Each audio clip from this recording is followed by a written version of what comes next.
Welcome to Veronica Live, and we've got a big show today. We're going to have Ron Hart. He's a daily caller contributor, and he always writes such fun stuff. He's our favorite libertarian. He'll be joining us shortly. Also, from the Ukrainian front lines, retired Army Colonel Sam Hartwell. He's been working with 3 NGOs, and he has a lot to tell us. So I have so many questions. He's a former military intelligence officer. He understands Russia, so all is good. And then our favorite millennial, Drew Allen from America's Last Stand, and now he is on Patriot TV. His first show just aired last weekend, and it's fantastic. So I've got John here. Welcome, John. Great to be here from Northcom up here at the farm. Okay. Well, I know it's going to be a great show because the dog's already puked.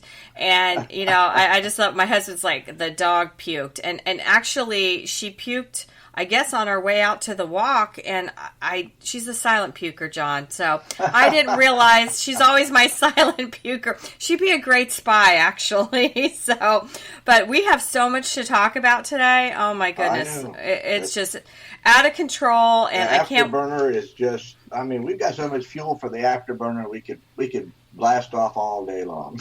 Oh my goodness. And we're going to, hit it all today with all of these great guests and, big show. So stay tuned. We'll be right back on Veronica Live.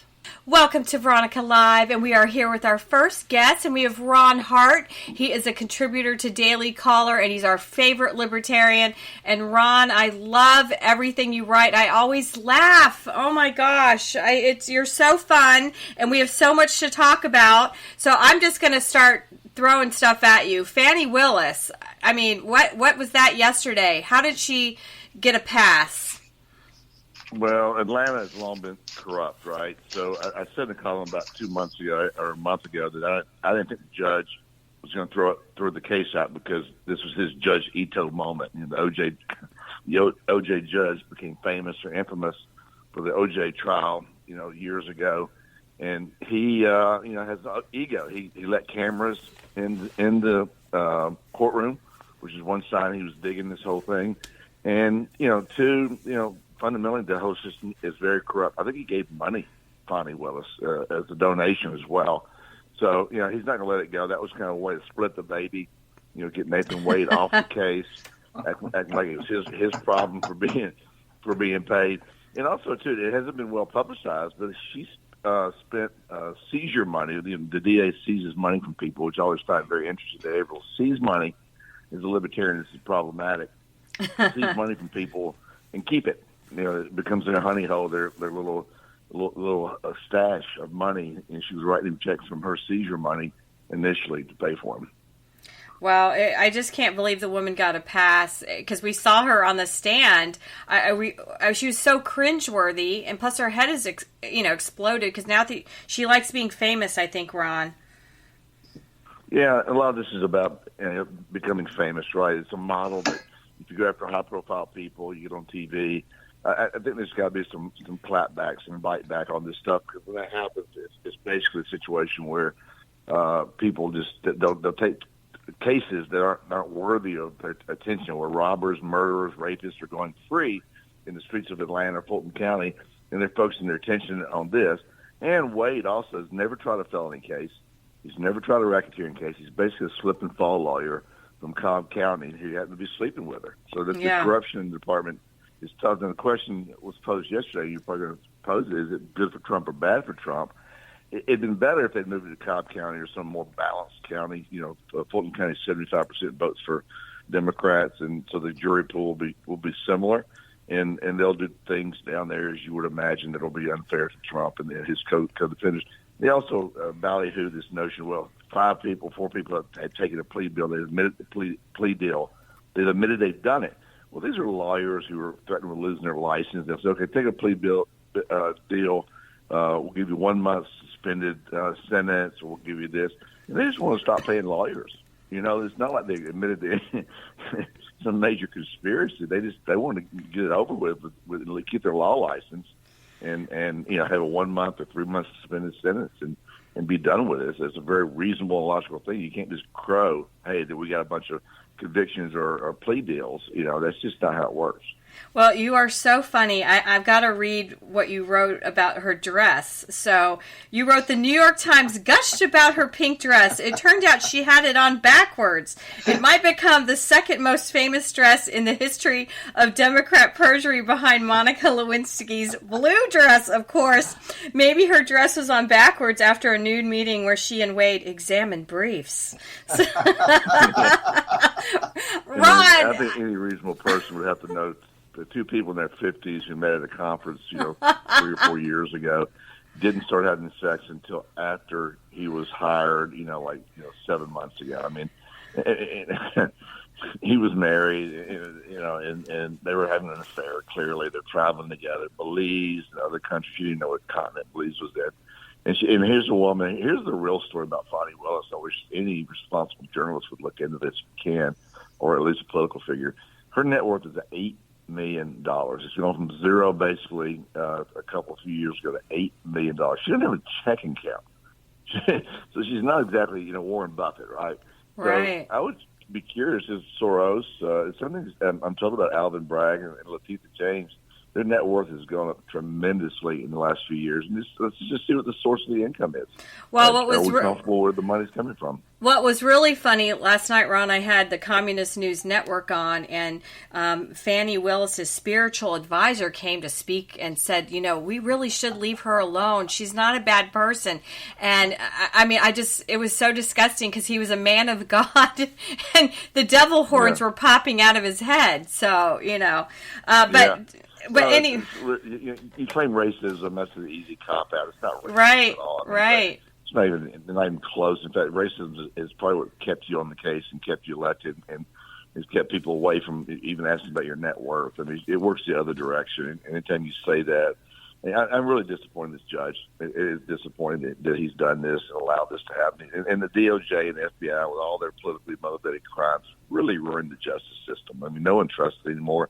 No. The trust in the justice system has gone down precipitously in the last few years. It's because of these actors, the Comeys, the people that use it politically for their own advantage.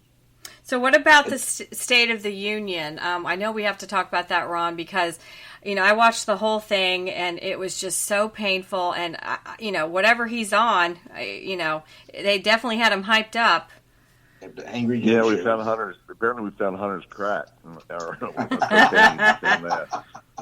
somewhere around. Wrote for him. He exceeded expectations, which were actually pretty low, but he did a pretty good job in terms of that. It was more of a political speech, than really a uplifting. Come together. Let's do this thing type of speech. Remember that there were a lot. He said he reduced the budget deficit by $2 trillion. Are you kidding me? And he talks about job growth. Okay, you're a government. You shut the economy down over COVID. Draconian. Shut the economy down over COVID. You tell people to fire people. They fire them, and then you reopen the economy. 2023, and they hire everybody back. You say, hey, look at my job growth.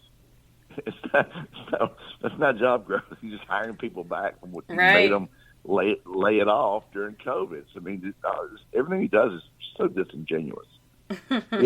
Do you think the cookies and the number of chips in a bag it's a responsive chord with the American people? Oh gosh. Yeah, a guy with a history of being a segregist got to be really careful saying Snickers. Especially given his problems with speaking.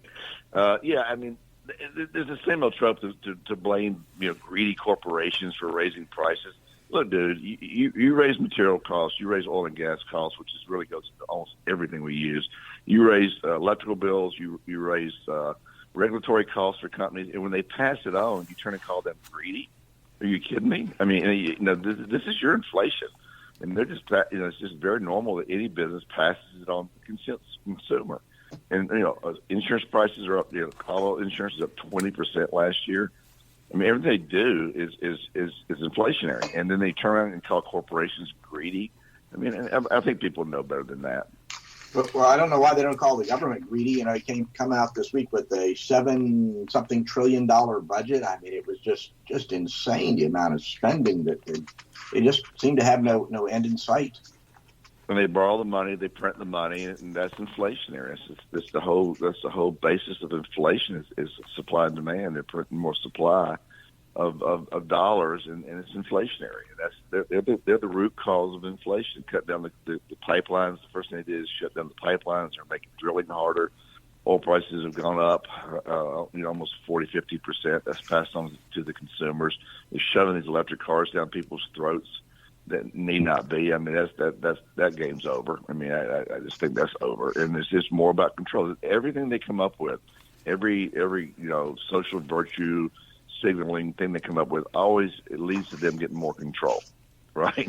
Well, we got to do something about this. Okay, we got to have more control. Every problem they come up with, the solution is them having more control, and people, I think, are tired of it. And as intolerable as Trump is personality-wise, he's the only solution to really going to Washington, D.C. and correcting some of this.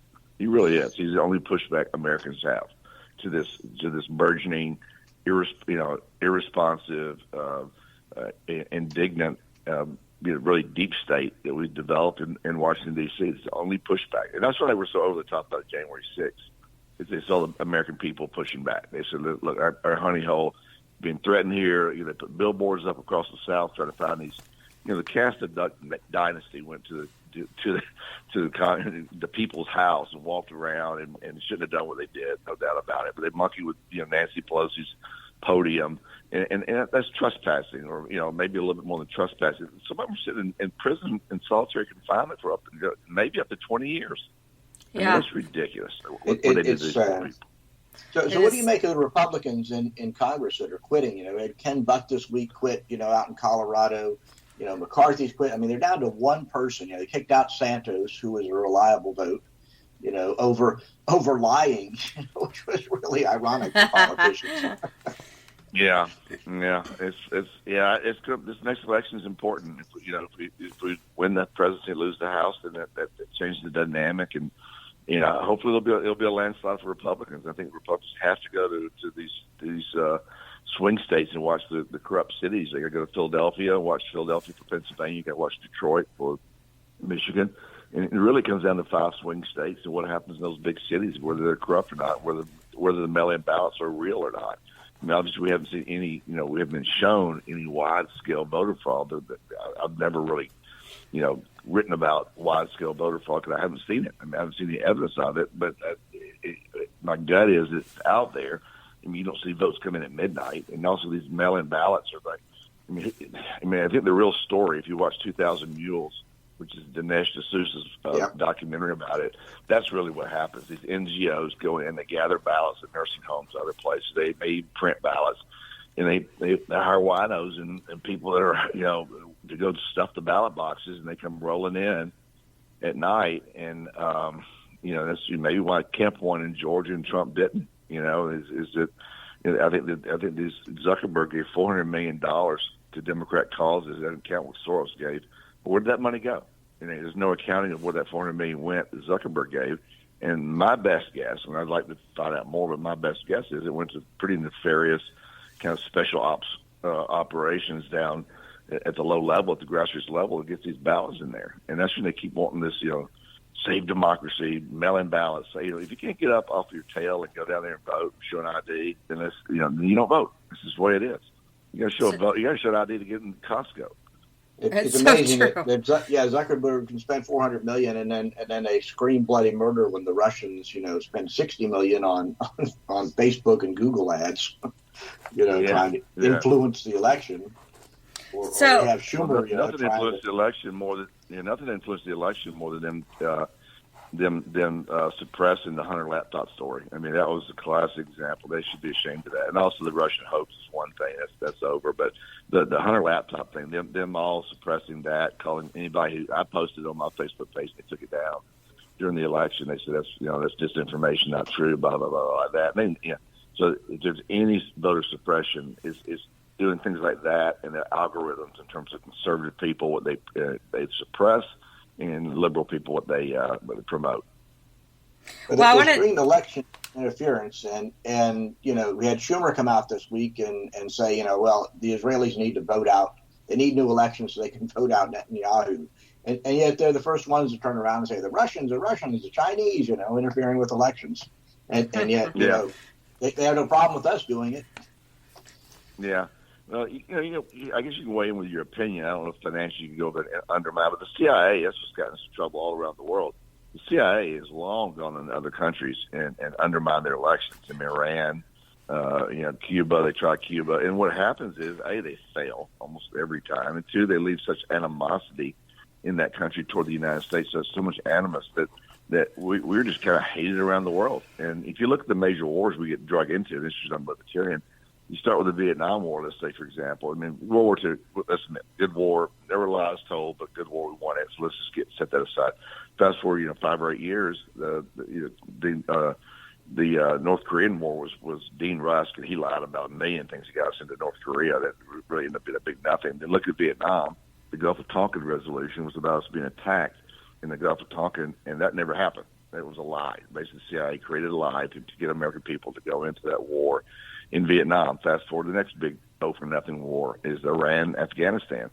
Saddam Hussein did not have weapons of mass destruction, as Colin Powell said. He didn't have yellow cake. He didn't have.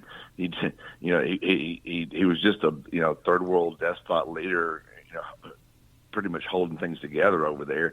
We blow him out, get him out, and now the place is a mess. We've done nothing good in these wars. I mean, the intents were good, the soldiers were noble, but the political leadership and the Pentagon has just been awful in terms of what they've got us terrible. into. And you talk about a military-industrial complex, right? And now the Democrats, all of a sudden, the hawks. One thing that drew me the Democrat Party back in the 60s and 70s and 80s, which I wasn't a Democrat, but at least it held some appeal for me, was their view of free speech, of the Fourth Amendment, and also of anti-war. I mean, let's be careful about wars. We're the Department of Defense, not offense, and if our shores are attacked, they come across the ocean at us, we defend ourselves, but we don't meddle constantly around the world, which gets us in trouble. We've used all our gravitas. We got no reservoir of goodwill left internationally because of these wars. And I blame Bush too for taking the bait, on those two wars, Afghanistan, and I blame Biden for letting Afghanistan let the equipment over there go and running like a little scared schoolgirl out there and leaving the Taliban our equipment. That's ridiculous.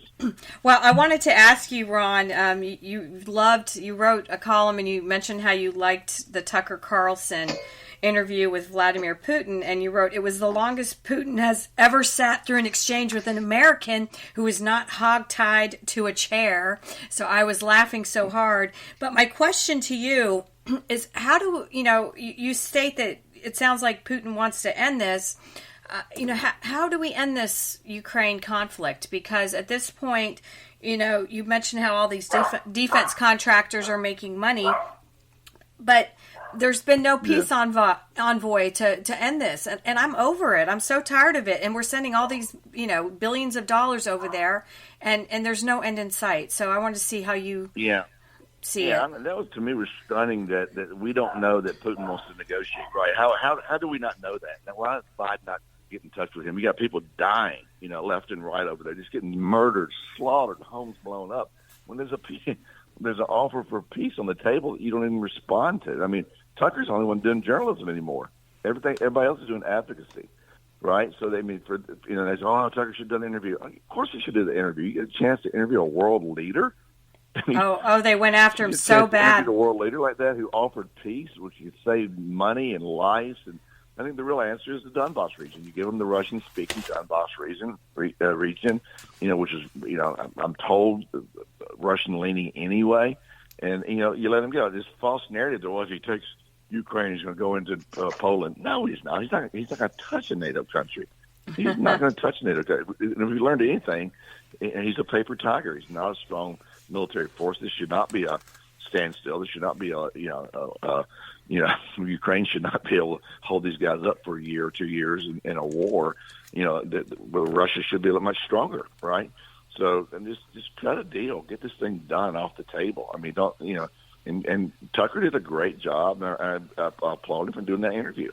And I do too. So, there's the path. There's an off ramp here, given to Americans. But the problem you have is Biden through Hunter Biden, Burisma, et cetera, is owned by Ukraine somehow in some nefarious way. They own him. And so they basically come to Biden, and he's backdooring money to them. He's giving them money here and there behind our backs and funding this thing because he's being shaken down because they got information on Biden that could ruin, certainly between now and the election, that could ruin his chances. Well, I wanted to ask you, and now I know why you're a rich man, because you sell your houses by owner. And do you know, Ron, I always have too, because the incoming realtor shows up because they want your beautiful home, and then they do all the damn paperwork. So why give them 6%? Yeah. And so I'm happy to read this. Yeah, it's a broken model. You're right. It's a broken model. I mean, there's nice people who are real estate agents. I get it. It's price fixing at the highest level, right? You can't. 6%. That doesn't matter. It's a $10 million house or $100,000 house. How much work goes into it? So, I mean, if you look at their document, when you list it with them, about 80% of it is about how they get paid. They're not responsible for anything. You're responsible for everything. And, it's this complicated document. And all you need on a piece of paper is, you want to buy my house? Yes. What's the price? Boom. When you want to close? Boom. Where are we closing? Exactly. Boom. When's the inspection? Boom. So you got 5 data points you put on one page, right? Go to escrow agent, close it. The comps are easy now on Zillow and other places. You got some idea what your house is worth, right? You got a 6% margin of error anyway if you're wrong, but you're pretty darn sure what it is. Everybody's scared of the process. God bless real estate agents personally, but the model's broken. And for people that you just try to do something different, and then the other problem with agents I find, I didn't say this in the column, is you list it with one agent. Well, 8 agents are a friend of yours, right? You list with one, you get 7 pissed at you. That's exactly right. Oh, well, the biggest boondoggle. Well, I wanted to ask you, where's Kate Middleton? Where's Princess Kate? Ron, have you seen her on the golf course? No idea. I don't follow these people that much. I'm from England. I have English heritage, but I just broke with them about 250 years ago. I'm out. Hart's a major English name, but no, I find it interesting what they do that. She's beloved, and they're very quiet. And I know Prince Harry he's a dolt. I mean, he's apparently just a whiny old dolt who's found refuge in Hollywood, and the liberal left, and they feed him Netflix money, and they're feeding Hunter Biden Netflix money because Obama got Netflix money. That's the new book dealer is Netflix money. They go out there, and Hunter Biden's got those cameras following him around Washington D.C. as he kind of is an interloper in those meetings. He darts in, darts out of these meetings in Washington D.C. on his corruption. He's got this film guy following him who actually paid his tax bill for him. So they're doing a documentary for Netflix, which they'll sell for 20, 30, 40, $50 million. And you've seen the memes on the Facebook, which I think is beautiful, is that Trump's in trouble for overvaluing his assets, supposedly. Right. Yet Hunter Biden gets $500,000 per painting. Really, well, and then I have to ask you, because you started this, you said your stripper name in college was Hanging Chad, Ron. So I thought I would ask you about that. I was joking. Yeah, it's a great word. Well, the analogy there was that Trump in Georgia said, "Hey, I'd like to. Is there any way to put these 11,000 votes available to Raffensperger?" And he could kind of contest the Georgia results. And I said, this is a long-standing thing. Gore held up the whole country and swearing in a Bush in 2000 over the hanging chads in South Florida over those votes. He went down there with lawyers and questioned it and tried to get more votes. And that's just all that Trump did. I mean, he did in a shorter period of time. And Gore wasn't even president. And Trump was president with certain obligations to the Constitution. He just was fishing for more votes, making sure that everything was right down there. And that's what Gore did. The whole country stood still for the hanging chad vote in 2000. Somehow that's okay. That was cool. That was okay. But one call to Georgia, and Raffensperger said, "Nah, I think it's honest down here. I don't think there's anything to be had." Okay, done deal. Now you're arresting the guy and indicting him on felonies. Are you kidding me? I mean, it's such a two-way system here that Democrats get away with everything, and the Republicans are just they go after him with the 14th Amendment, which is a law that got Confederate soldiers back in the old days of insurrection. They can't run for office. This Colorado Supreme Court malarkey got him on that. I mean, people are seeing through this, right? The more laws you have, the more complicated the laws are, the more they can be misused. And this is a classic example of misusing the laws. Well, what are we missing? I'm sure you're going to miss Nikki Haley, and I'm glad she's gone. And then Don Lemon tried to fleece Elon Musk this week, too. So Yeah. Well, the Nikki Haley thing, her campaign was the longest Fox interview for a commentator ever. She drug that one out. As long as the Koch brothers were still funding yet. It's good to have voices, right? To see what her voice is. I just think she's too much of a Hulk for me. I mean, I like her fine. She probably would be more electable, but like it's Trump. People are mad, and Trump's their solution, and they're tired of this thing. And it was good under Trump. We didn't go to wars. Inflation was low. The stock market did well. The feeling in America was more positive for the most part. The police were supported, and Biden's just a weekend at Bernie's president. We don't know who's putting those words in the teleprompter, and so we need to know it's got to be the left wing. The reason I know it's the left wing is the way they treat the border. Right, Biden's done. Letting people over the border is not going to help Biden. Letting all these people over the border, let them go in these cities and increase the vote, or either find somewhere to vote, or increase the population in districts that get more Democrat seats. It's clearly a longer-term Democrat replacement theory play. Biden's not benefiting from that, right? He's one and done, right? So that tells me that there's a group of Democrats there, left-wingers, that have a longer-term plan for the party, and they're just using him as a pawn, as a puppet to get that done. And they load the words in the teleprompter. They tell him to talk about global warming and this, that, and another. He's so programmed to give campaign speeches because that's what he's done his whole life as a lifelong politician. He just reads the teleprompter and tries to emphasize the right words. So it's true. It's amazing how they're distributing these people all over the country. I mean, you go to little towns and town I was born in, Nebraska, it's a little town. Meat processing plant was a big employer, and you go there now, and if you don't speak Spanish, you're a stranger. I mean, it's such a strange transformation. Well, I'd be curious where he flew those people. 320,000 or 220 or 320 they flew in, and I'm sure there's more than that. I bet those were strategic cities they flew them to, right? So they want to change purple states. So Georgia, Florida, Florida can be purple. Maybe it's more reliable red now. Oh, we are red but now. They fly them to purple states, right? In the districts where there's strategic reasons. And people remember that people, they can't vote. They say, well, some try to vote, but what they do, they count in the census, and they swell a district, right? So you have about 600,000 population for each congressional seat. So you swell a Democrat seat to 700,000 or 800,000. Well, you get another seat, right? You keep doing that, you get another seat in that area. So you keep doing that in swing states. You eventually get Texas to turn blue. You get, Arizona. You got, you got these Michigan and Ohio. So I'll bet you where they flew them was not to Utah. Right. Well, it'll come out for sure, Ron. It's such a pleasure. We kept you over. Good luck with your golf game today, and keep putting those op-eds out. Oh, okay. All right. Well, we will definitely have you back, and we've enjoyed hosting Ron Hart from the Daily Caller, our favorite Libertarian. And I'll be on the Huckabee Show, not this weekend, but next. Fabulous, fabulous. Thanks, Ron, and we'll be right back on Veronica Live. Welcome to Veronica Live, and we are back with our next guest, and it is Army Retired Colonel Sam Hartwell, and he has been on the front lines of Ukraine working for some NGOs over there. And, Congressman Davis connected us, and you're a West Point grad, and you were his classmate, and you're so interesting because one of the things you sent me, you were an Army military intel officer. You're a student of the Russian Army.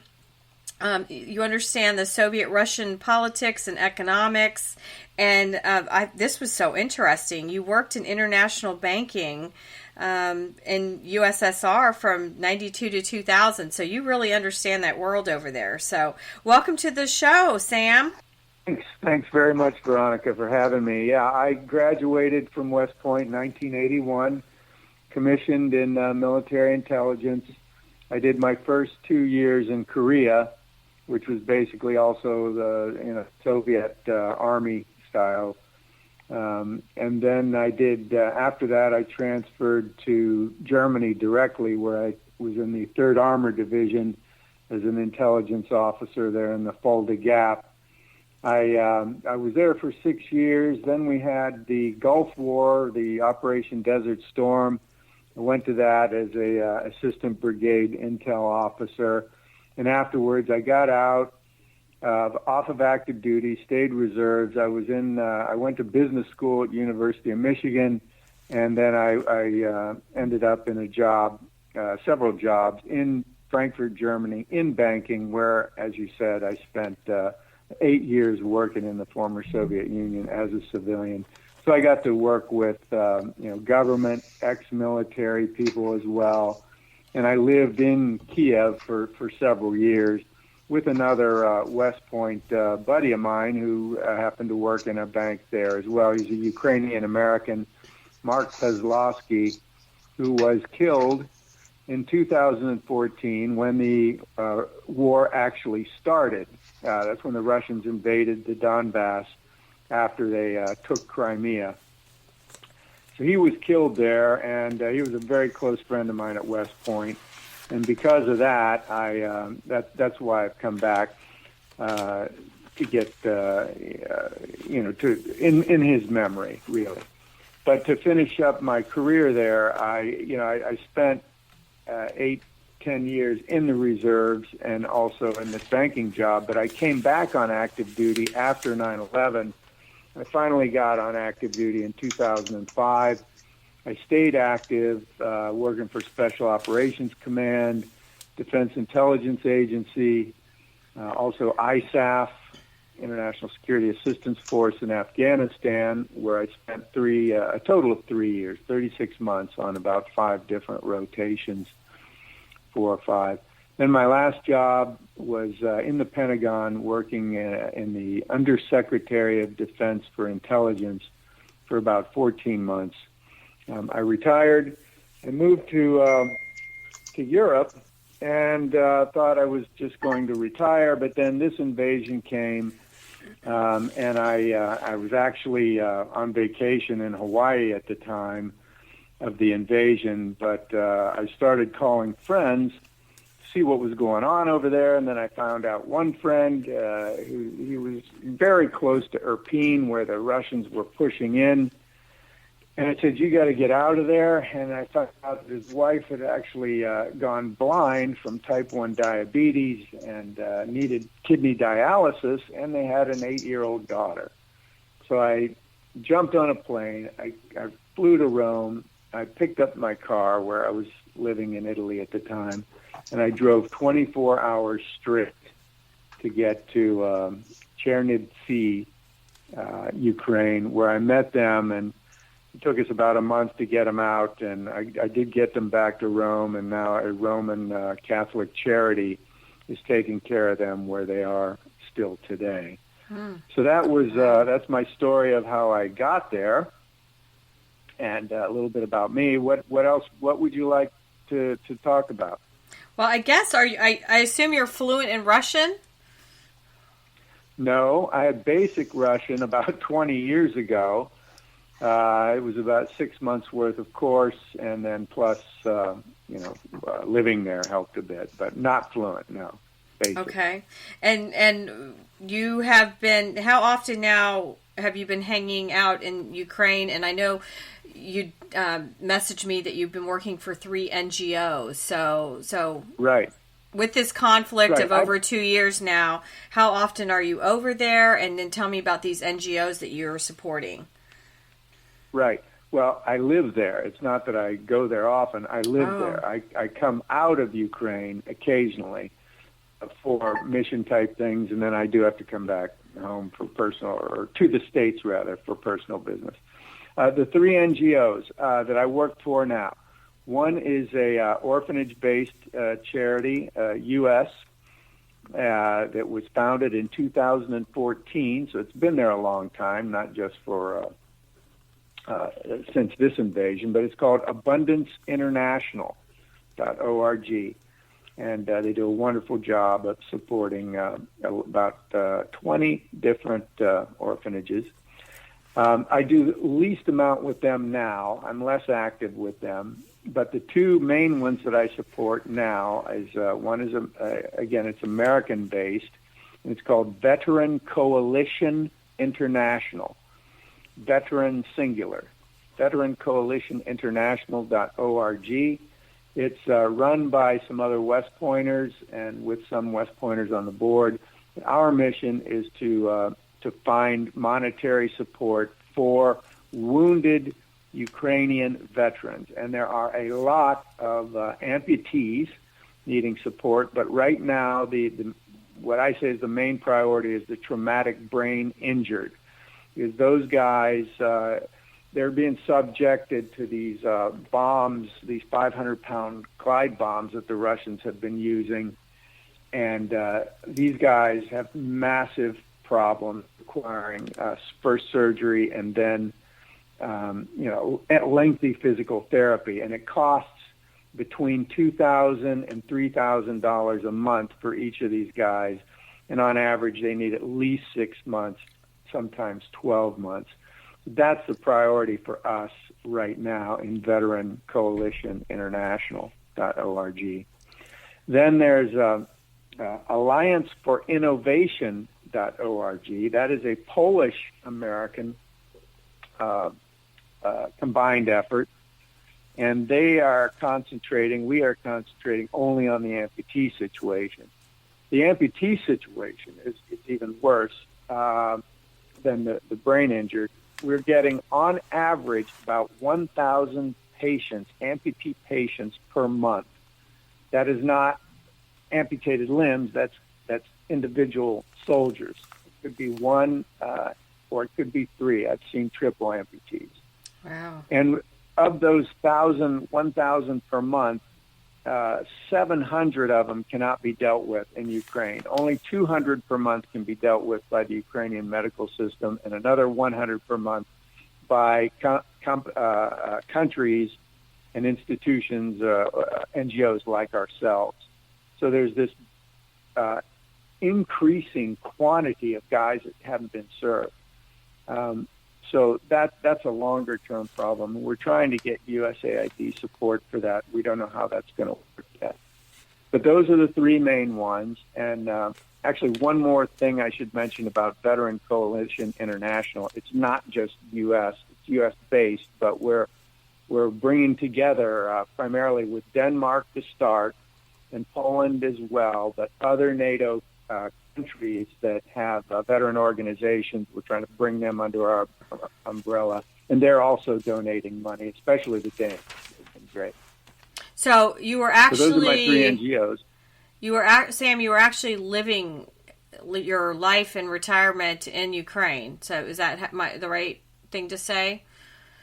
Yeah, that's right. Until this is over.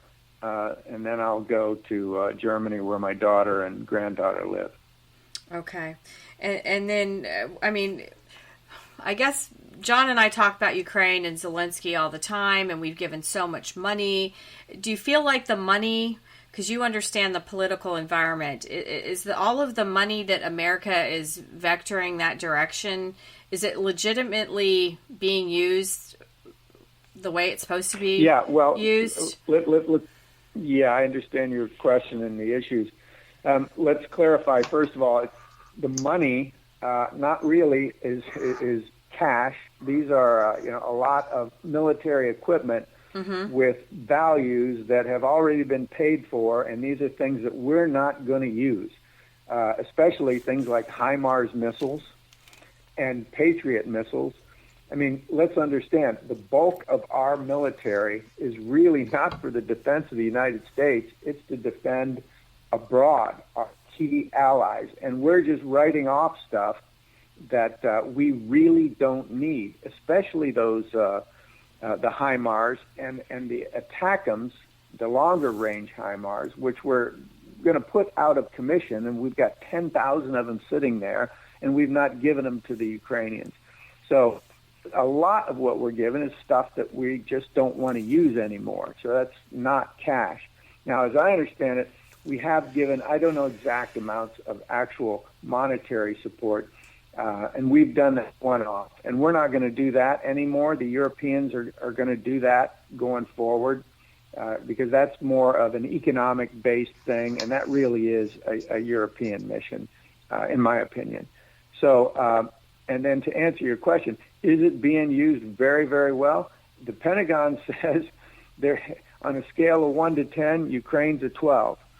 Now, on as far as our equipment goes, as regards any cash that the Europeans and ourselves are putting in there, now you can find a crook in every government who's trying to do favors for his friends or to find some way to personally benefit from it. But I can tell you that having been in Ukraine since 1992 the first time and up until the present, it used to be a very corrupt country up until they got rid of Yanukovych back in 2014 with the Revolution of Dignity, it was called. I was still in uniform.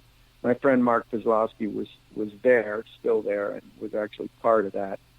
But once they got rid of him, they really started to clean things up slowly but surely. And then now, once the war has started, the fear of annihilation, I think, more than anything, has motivated the Ukrainians to change a lot towards European standards, and they're finding a lot of corruption in the government. So slowly but surely, they're really getting a lot better. Now they're rated as the most corrupt country in Europe, but next to Russia, they're clean as a whistle, and they'll make a lot of progress. I have a lot of confidence.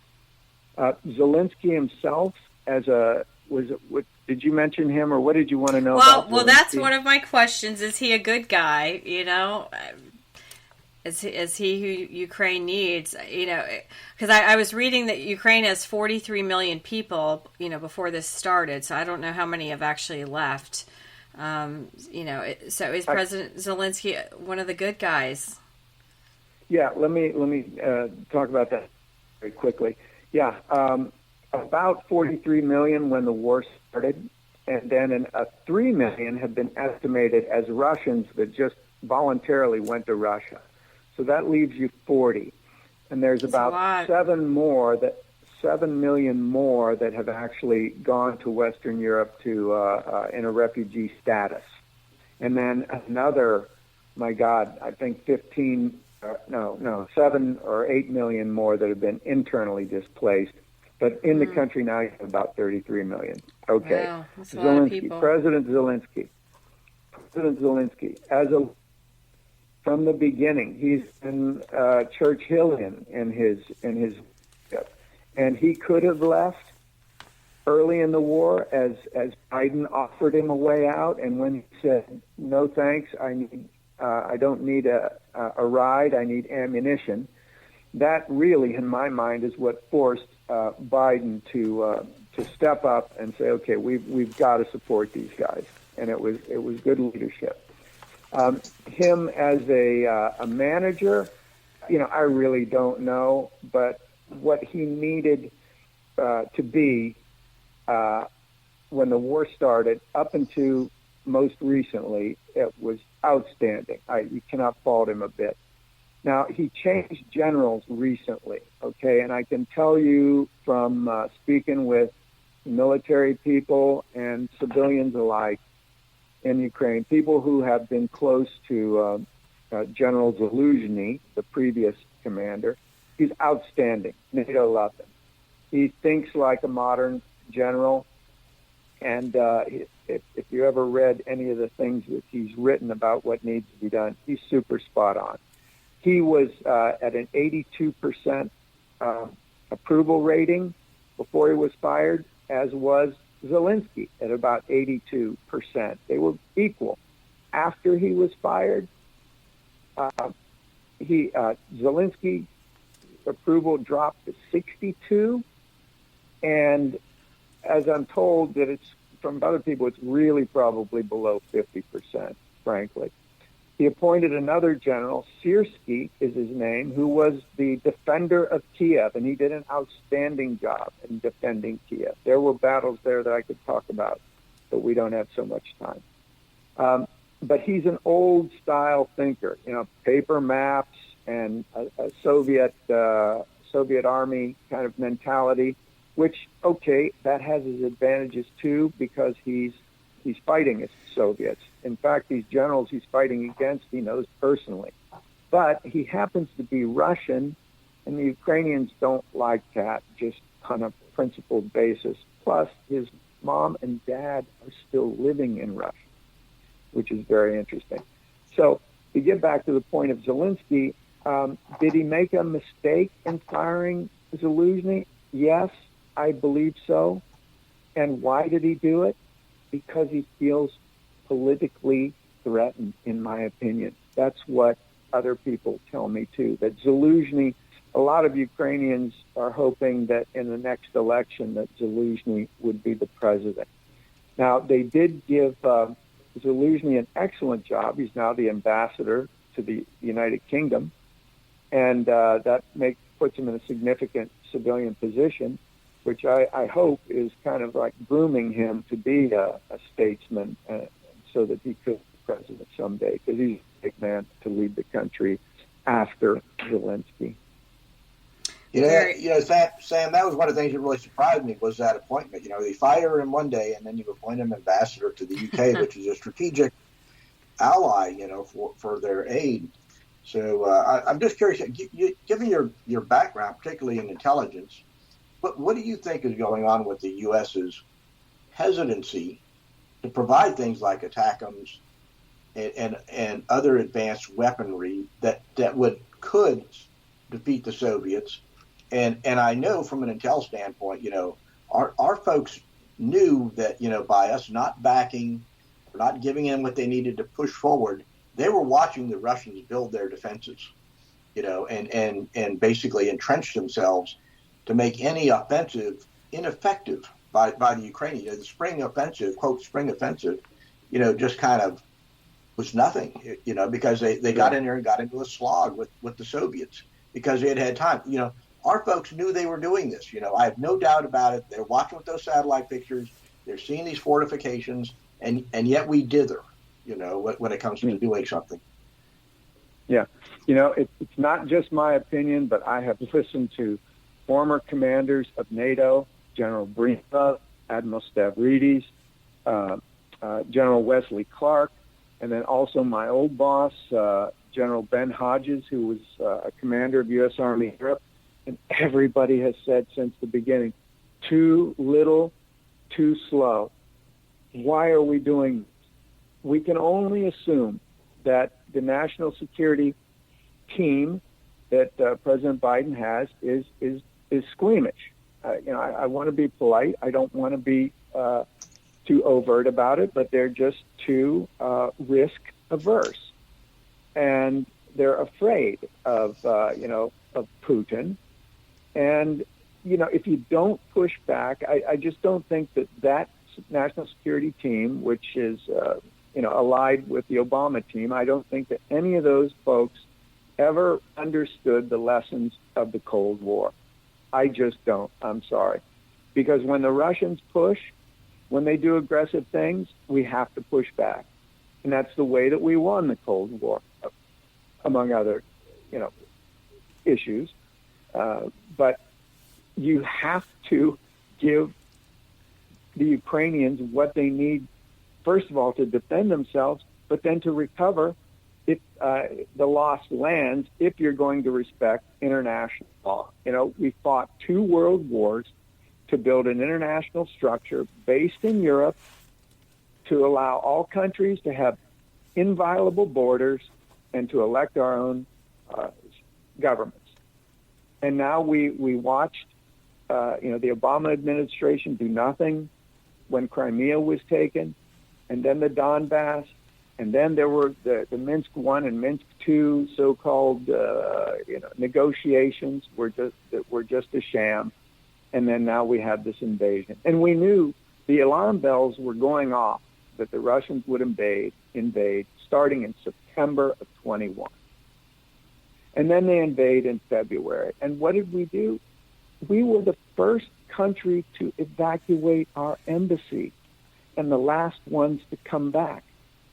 All of that is a signal to the Russians that we're not, we're behaving in a cowardly fashion, I hate to say. And when we don't give what's needed until 6 months or a year or now a year and a half later, my God, what kind of a policy is that? It's not a policy to win. So are you concerned, because obviously Biden, John and I talk about this every week, that, America, we're so weak on the world stage, and he's just been disastrous in everything. Are you hopeful with a President Trump, if he wins in November, that this will help get Russia out of there? We just had a guest on earlier, and I was asking, why is there no peace envoy to Ukraine? The only person I ever hear talking about Ukraine is the Pope. I'm Catholic, and he drives me crazy a lot of times, but he does want this to end. I want this to end.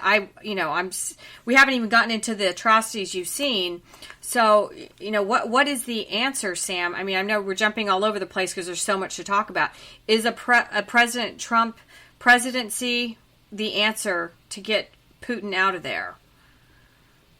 Okay, here's the first point is the Russians will not stop unless you stop them physically.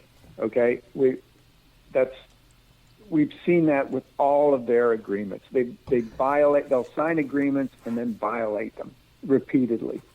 So there's not going to be a solution until there's a battlefield solution.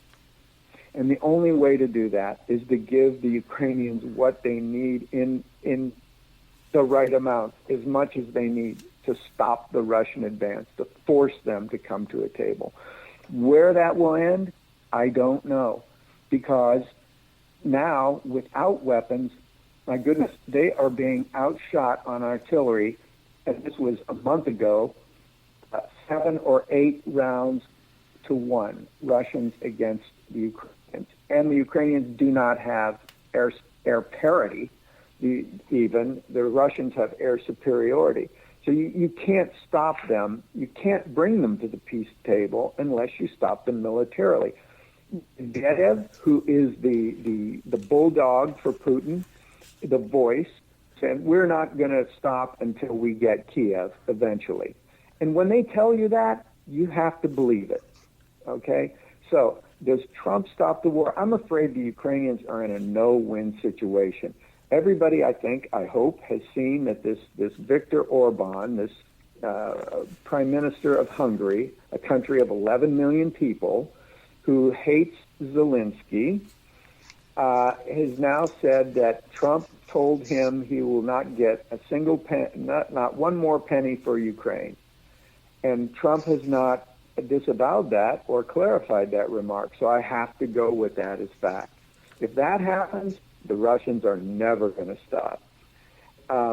With Biden, if he's reelected, I expect just what we're doing now, a too little, too late, and I don't know how that ends.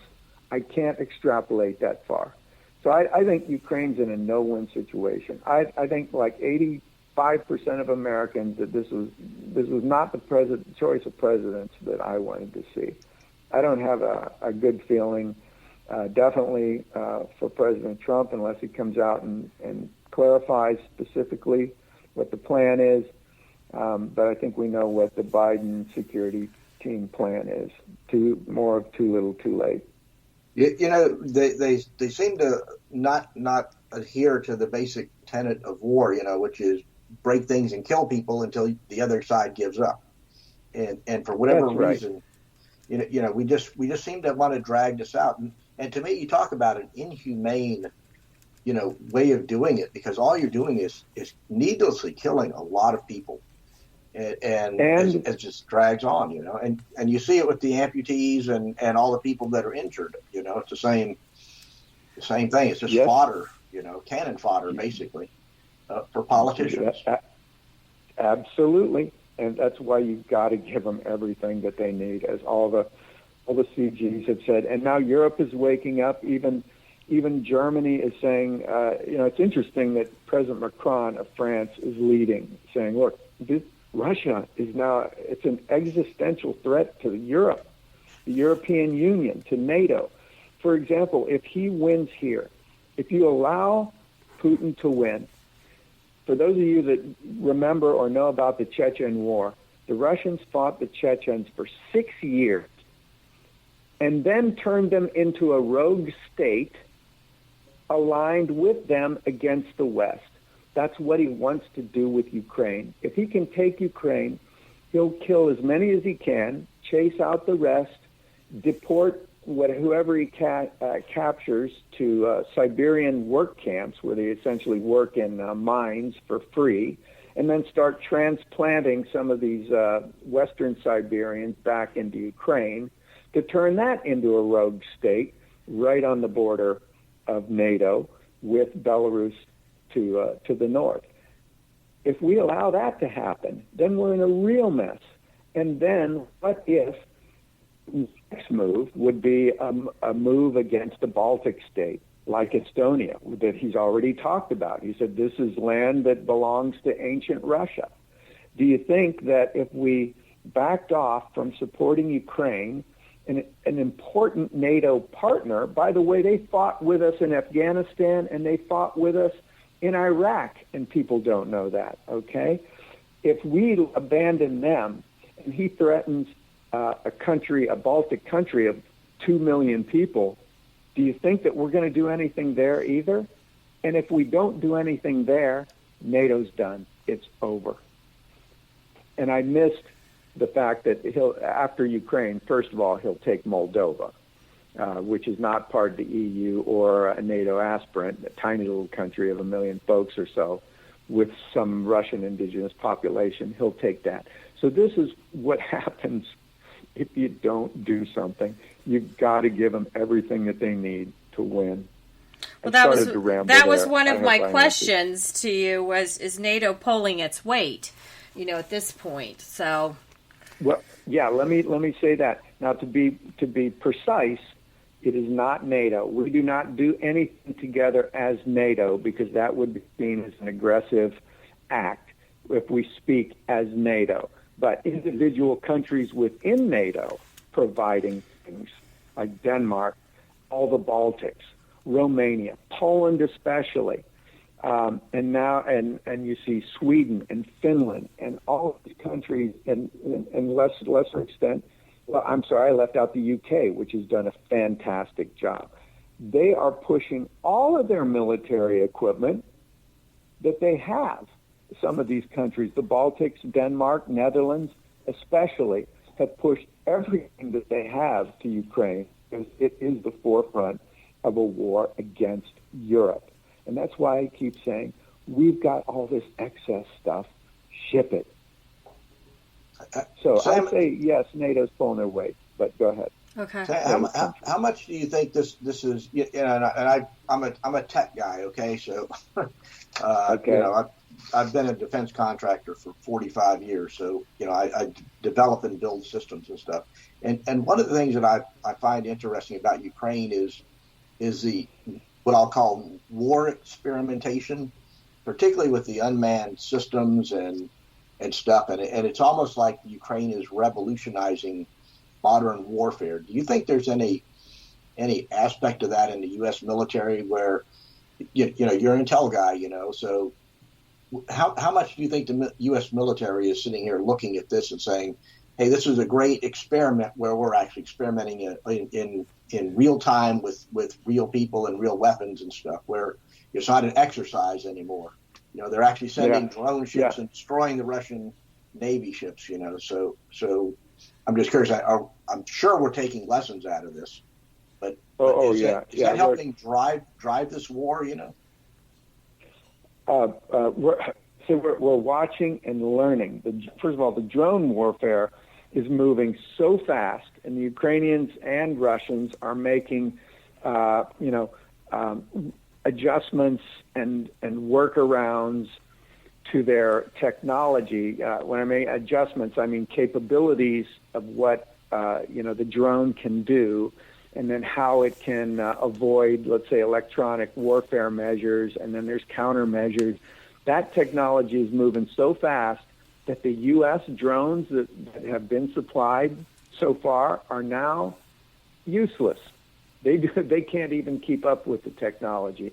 So the Ukrainians are building now in Ukraine 1 million a year. That's the total production capacity. There's over 200 drone producers, from guys in garages to the two biggest companies. And they're all coming up with these incredibly innovative things. Now, as for the Navy side of it, I'm not so well versed in that. I've seen what's going on, and yeah, I think there's definitely lessons for Taiwan in there more than anyone. But I do think also in the new infantry battalions that America will create will definitely have a drone component and an electronic warfare component, in addition to carrying their own SAM Stingers, for example, and also the Javelin. I mean, the Javelin has been an incredible technology that really helped out in the early days of the war to destroy a lot of tanks. So yeah, we're learning a lot, and I think. And by the way, that the Ukrainians love the Bradley. The Bradley is their number one favorite system of all systems as far as infantry fighting vehicles go. And I've seen a Bradley recently take on a T-90 and shred it with its 25 millimeter cannon. And then I spoke with a couple of guys that I've known for years who are in the Ukrainian Special Forces. Yeah, the Bradleys especially, they love it because the survivability. If it gets hit, the guys all live, and they can pull the vehicle and repair it. Unlike the Soviet Russian stuff, which as soon as you hit it, it's like a Roman candle. It just starts popping off. As far as tanks go, the number one tank there is, of course, the Leopard, the Leo A2 model, and then the Leo A1, they said, is even much better than even a T-90. The Abrams ranks as third, and it's just because it's too much fuel, it's too much. The maintenance is too complex, and it doesn't do well in wet and humid environments. But does that answer something, or do you have some other questions? Yeah, definitely. It's like I said, it's more like an experiment by our U.S. forces to see how good our stuff is. Let me add two more things. I just forgot there. The M777, that artillery system, they love that too. And then the Patriot. Actually, we've learned from the Patriot, which was not designed to take down, planes. The Ukrainians have been using it to take down their most sophisticated Russian MiGs. They've taken down over a dozen of them in the last couple of weeks, and to the point where the Russians stopped flying them. They have to back way off the frontline trace. And use these glide bombs that they're trying to, they're using. It sort of sounds like us in China in some cases, dealing on the Navy side, we keep backing off, because we're so afraid of the missiles. It used to be we'd do an amphibious operation from 25 miles offshore, and then it backed up to, 65, 75. Now it's 300. Now they're pushing out to 500 because they're so afraid of the missiles taking out the ships. And we have nothing to counter. Yeah, I'm straying into unfamiliar territory. I gotta stay on. Only on the Ukraine. football field we can have a Navy-Army discussion. Sam, so one of my questions is the media reporting what's happening over there accurately? Are we getting the truth over here in America? What I've seen on TV here, there's nothing being told from what I can tell. Occasionally you get some good articles from the Wall Street Journal or New York Times, Washington Post. But interestingly, there's one guy with Forbes magazine that I get his information, and I don't know where he gets his information, but it seems to be the most accurate and most complete. Of Forbes, a business magazine of all things. But no, I think since the beginning or especially most recently, I think our media sugarcoats everything. The atrocities, if I can tell you about a few atrocities that I've either personally been involved with, okay, and this is abominable, okay. My one of my best Ukrainian friend's wife was an interpreter for Danish doctors who were treating. An extended family, grandmother, husband and wife, 17-year-old daughter, and 13-year-old son were all raped multiple times. And it was so bad that the doctors had to do operations before they could actually do the serious operations to repair the damage. And then the reported ones that are locally that never get into the newspapers about I don't know how it's even possible that somebody could rape and then shoot a 4-year-old. I don't understand. But this is what they published. This is what the Russian soldier put on his own Facebook page. This was early in the war, before these guys were posting videos and things on their personal social sites before the Russian military took away all their phones. There's still some of that going on.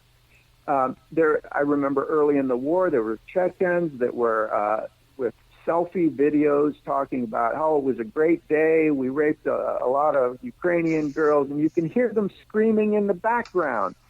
And then you hear a shot, and the screaming stops. Okay? And then you see recently, before I came back, there was a family that received their husband, or the husband's corpse, naked, castrated, and decapitated. And then you see photos of POWs that have been returned that had knife scars on their back that were just a big swastika where the guy. Then there were videos of soldiers being, executed summarily and castrated. They put castration videos, these Russians do, on their own social media. So, my God, it's unbelievable. That doesn't get reported. Not on our media. Well, I think we need that. I've said it all along, even with Israel and what went down over there when the Hamas came. We need those videos so that Americans wake up. I don't want any children, any grandmother, nobody. Because these are, I've said it too. These are not soldiers. The innocent victims. No. Why is this happening? Well, this is so frustrating. These are monsters. These are absolute monsters. And I can go on and on. There was a 13-year-old girl where the UN supplied doctors had retrieved over 30 different genetic specimens from the analysis from her, that she was raped that many times. This is horrific. I mean, come on. Yeah, this is awful. That all happened, from the beginning up until when they finally stabilized the lines down south in Kherson. But that happened all in the north and the east and the south. And the Ukrainians repelled them, kicked them all back to basically what is the current lines. Now, the current situation, I'll tell you this, is that the Ukrainians are holding, but barely. And if they don't get ammunition, there could be a major break in the lines, and then that would push. The Russians could push all the way to the Dnieper River in some areas. Well, what I wanted to let our listeners know is Ukraine is a little bit smaller than Texas, just so that we have, the idea of how big it is. And, that was my question. How are these people living day to day? And then when you hear of these atrocities, I think I'd be trying to flee with my family to Poland or to somewhere. Well, there's most most Ukrainians don't want to leave, and men have sent their wives and families abroad, and there's some sad stories there too. But for the most part, now as by the way, the Russians have not advanced very far in over a year. I mean, the last time I did a frontline trace was just over a year ago, and I was as close as 2.5 kilometers from the actual shooting. I mean, you can hear it and everything, but I did a frontline trace of about 80 kilometers down south, and they really the Russians have not moved very far. But now, without the ammunition, the Russians this is a respite for them. They can reform, reorganize, resupply, while we're not supplying anything to the Ukrainians. And that's why I say that if we don't get something soon, there could be a major catastrophe in the south and east.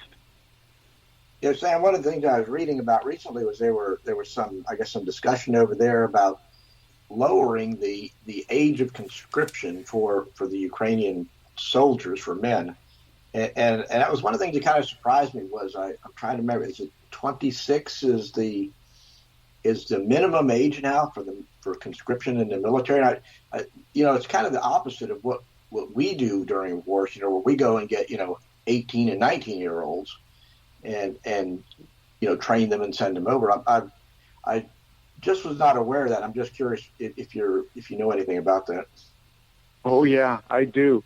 And here's a lesson learned for the U.S. military that we may not take to heart. But the Ukrainians found out early on that these 18 to 21 especially, they could not handle it. This is not like World War II or Vietnam, or definitely not like the way the U.S. goes to war now. We only go to war if we have 20-to-1 combat power, air supremacy, and nobody's going to get hurt except by accident, basically. But in this kind of war, this is like World War II on steroids, because you've got these enormously more dangerous and more powerful weapons on the battlefield. And these 18 to 21s, as soon as they got hit, whether it was artillery or direct fire, they just drop their stuff and go. They're unreliable. They do not have the maturity to deal with that. So they moved the age up to 27 to 50 basically, although anybody up to 60 is eligible, but they're really not going past 50. I know guys that have been conscripted at 40, 45, but that's the oldest I've seen. And then recently they did drop it to 26. That's correct. It's interesting because some of it almost sounded like they're talking about, because they don't have the ammunition and they can't really make the offensive moves they want to, that they're digging trenches. I mean, it almost sounded World War One-ish kind of thing, where you're trench warfare, one side against the other over some. I guess the region's a little wider now because of the missiles and drones and stuff, but it almost sounded primitive to me from a warfare standpoint.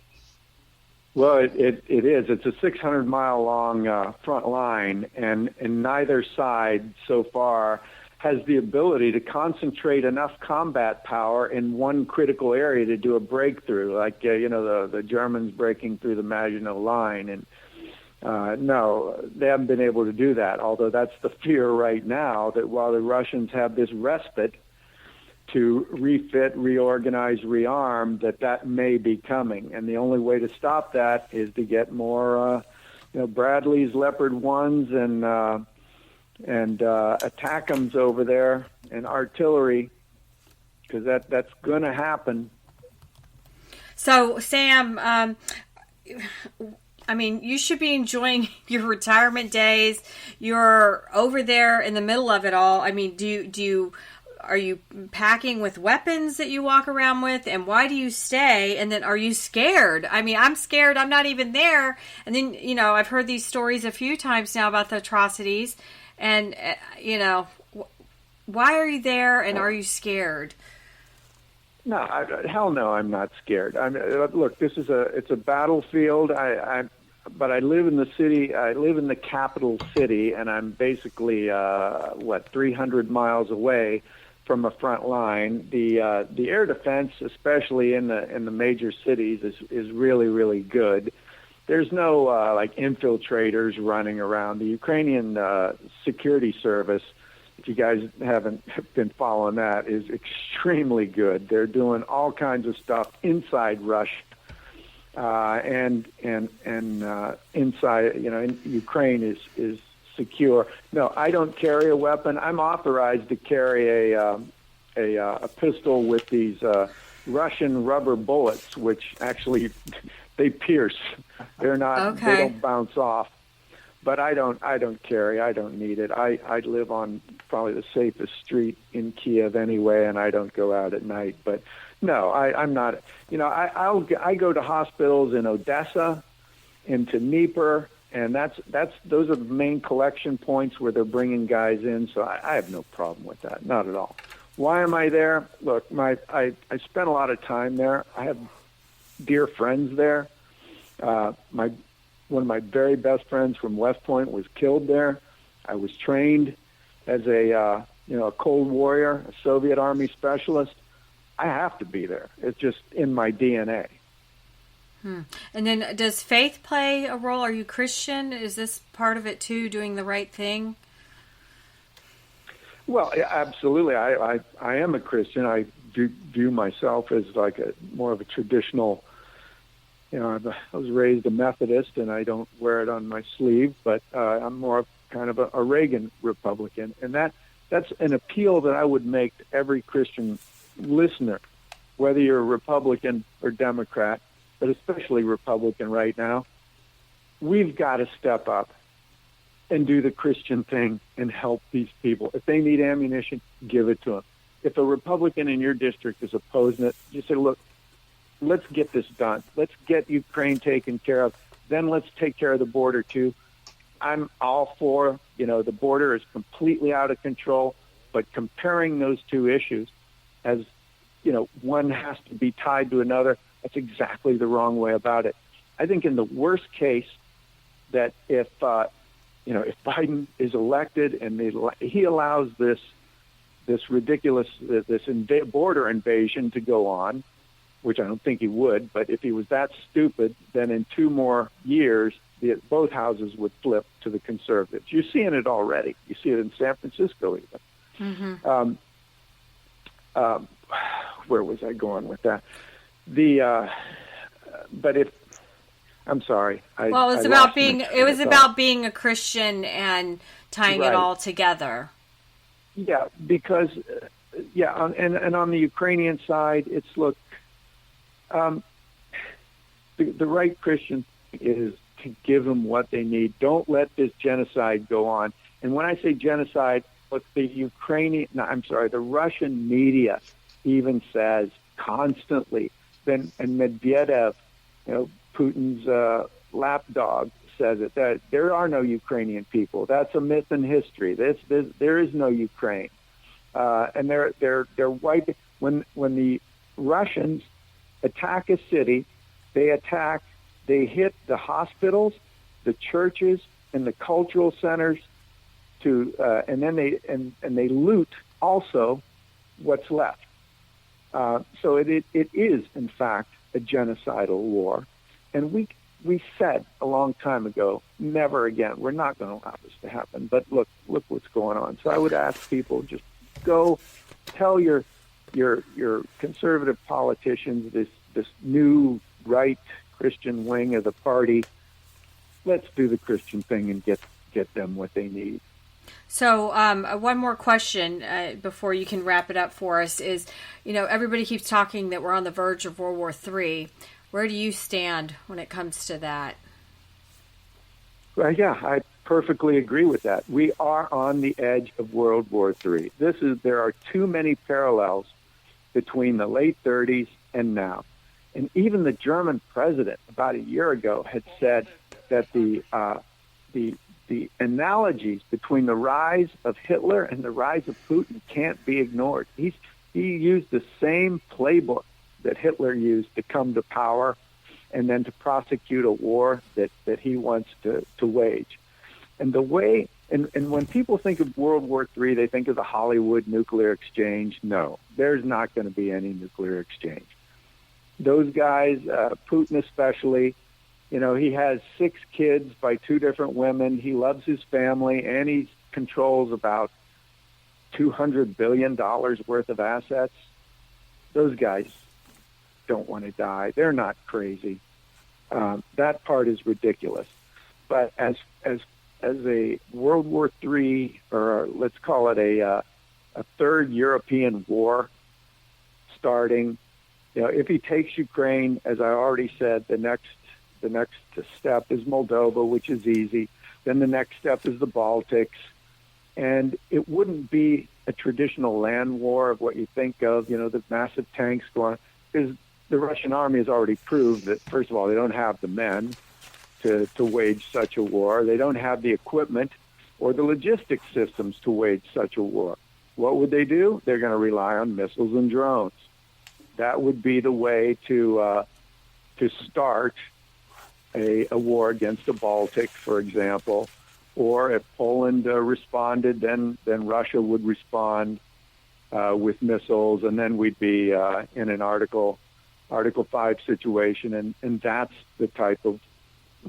the way the European war starts. Then with China and Taiwan, you add that to the mix, and China then would view, okay, Europe's busy, America's busy, and then they start however they're going to take Taiwan, and then all of a sudden you are in a global war. And I'll just do one quick aside on Taiwan, because people always talk about, what's the American military going to do? The Chinese, I think, will get to a point where they'll be able to effectively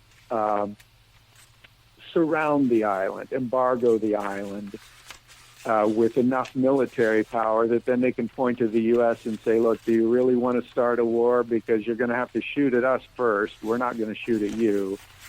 So if you really want to start the war, shoot at us. If not, then stay away. And I don't think we'll do that. Anyway, that's my 2 cents on Taiwan. But, Sam, that's kind of what I've read. Same type scenario there, that the Chinese would their initial move would be very quick and powerful, and we would dither long enough to where the escalation cost would be so high that we would basically back down. Yeah, I don't see it happening.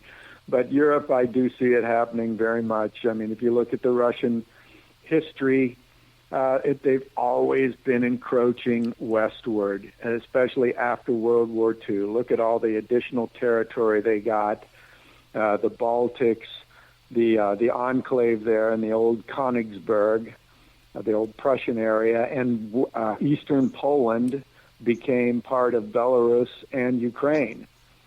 So that they've always said, since Catherine the Great, that they have to keep advancing, because that's the only way they can feel secure, is by taking more territory, which makes no sense to me. In a country that occupies 1/6 of the world's geography, but has 140 million people, which I think is probably less than 1% of the global population. I don't know.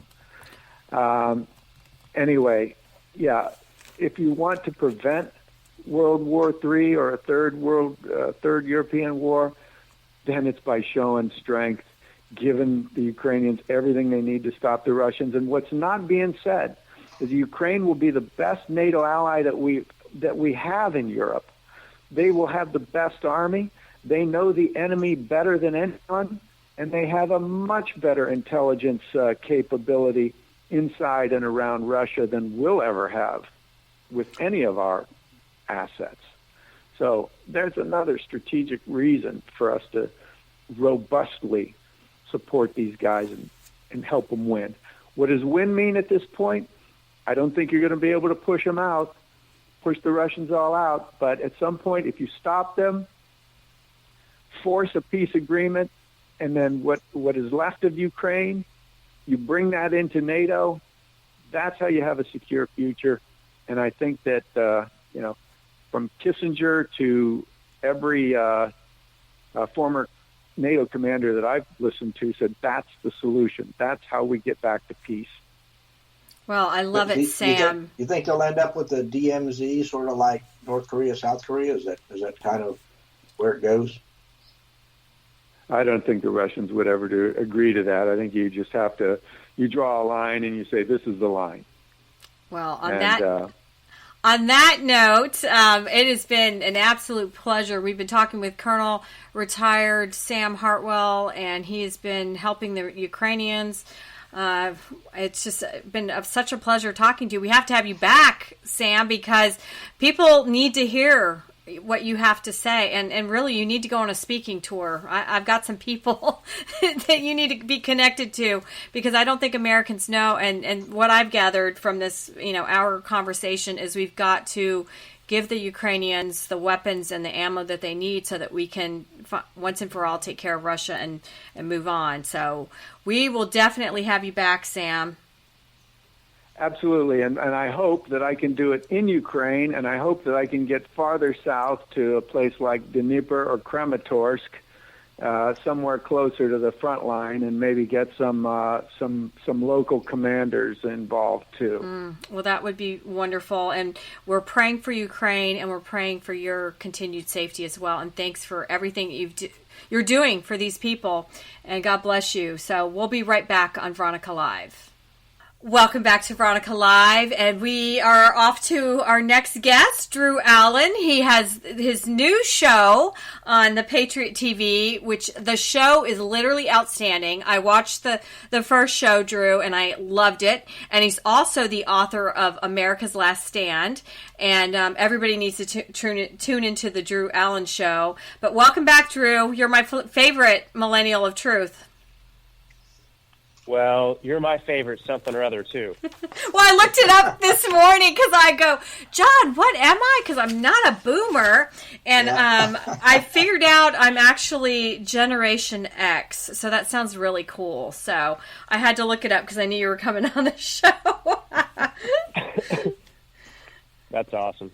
Well, anyways, the first show was, because you've always had your podcast, which is amazing. But I loved the show because, you're playing all these clips, and you had Dr. Carol Lieberman on, which I wanted to start there first with the State of the Union, because it was just absolutely atrocious. And plus the man was high, and you had Dr. Lieberman confirm that. So we'll take some Adderall over here. But go ahead, Drew, with your thoughts on the State of the Union. Well, yeah, just kind of simply to summarize, maybe a lot of people listening watched it. If you didn't, you didn't miss anything. Although, what you did miss was the worst State of the Union address ever given that I've seen or heard by President of the United States, which maybe that's not surprising because this is also the worst president in American history. So It's befitting of him that he would deliver such a poor address. But it was a campaign address. It was divisive. It has no place. Really, he desecrated. Think about Nancy Pelosi when Trump was in there. Remember, she ripped his State of the Union address in half, symbolically. And then you have him giving this address. And I'm tired of being gaslit. The Democrat Party really is, and Ryan knows too, but as a party, the Democrat Party is the most serious, lethal threat to this country that we faced. And they're gaslighting us all day about MAGA being a threat and Trump being a threat.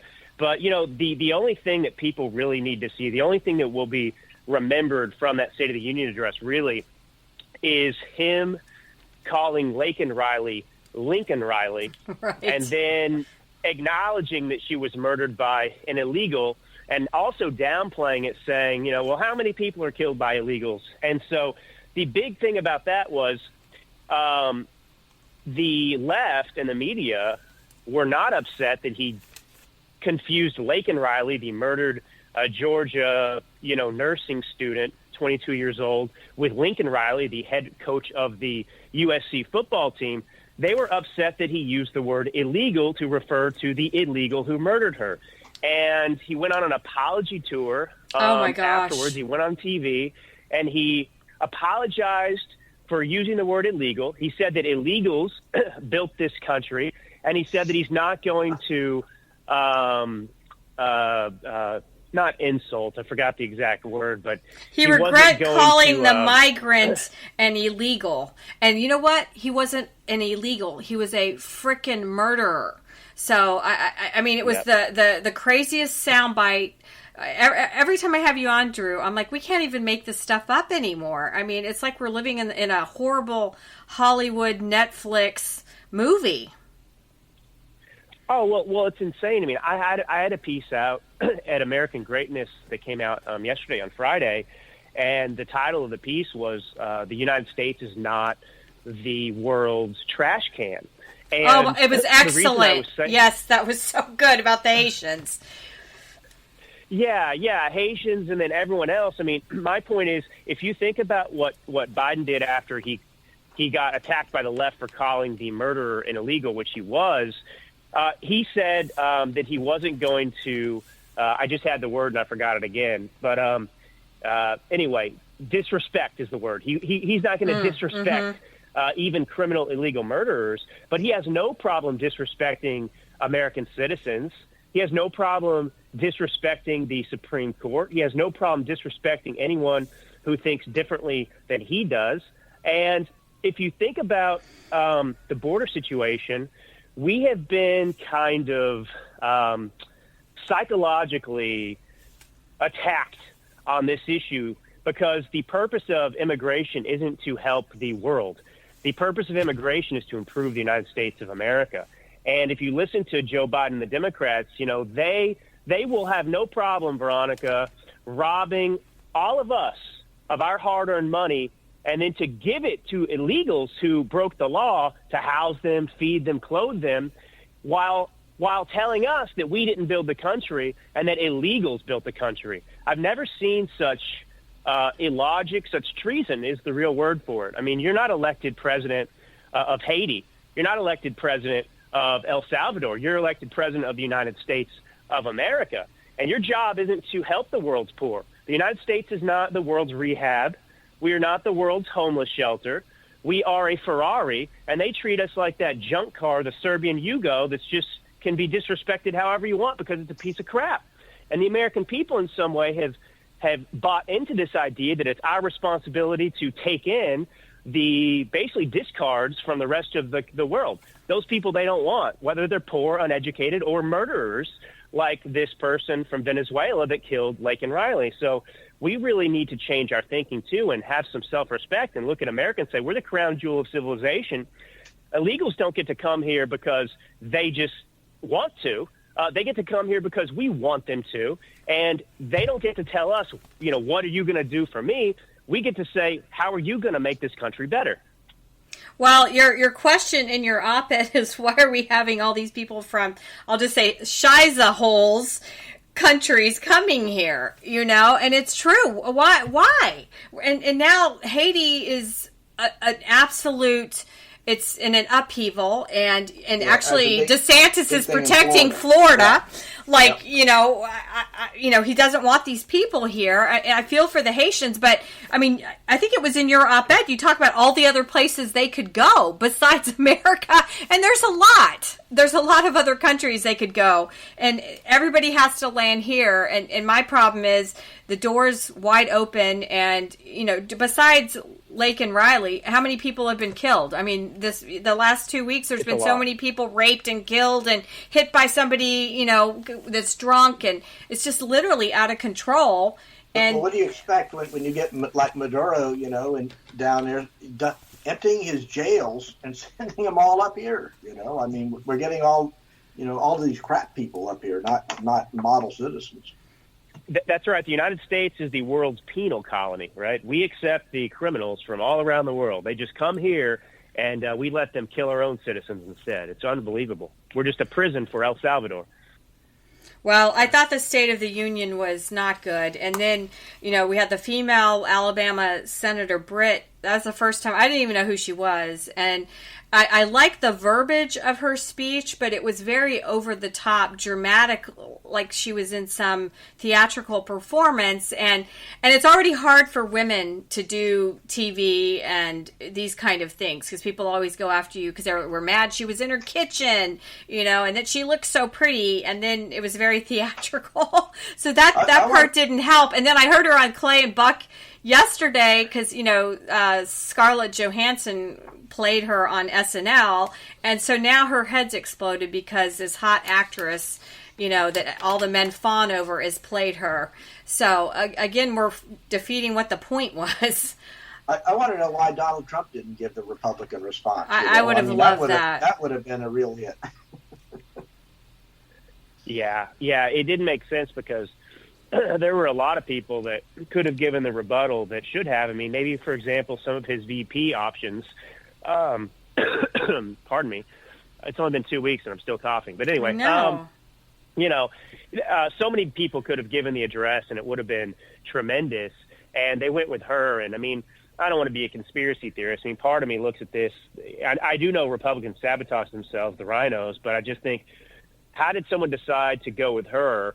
And I'm not attacking her personally. Honestly, I know nothing about her. She could be wonderful. I mean, the verbiage was good. She didn't.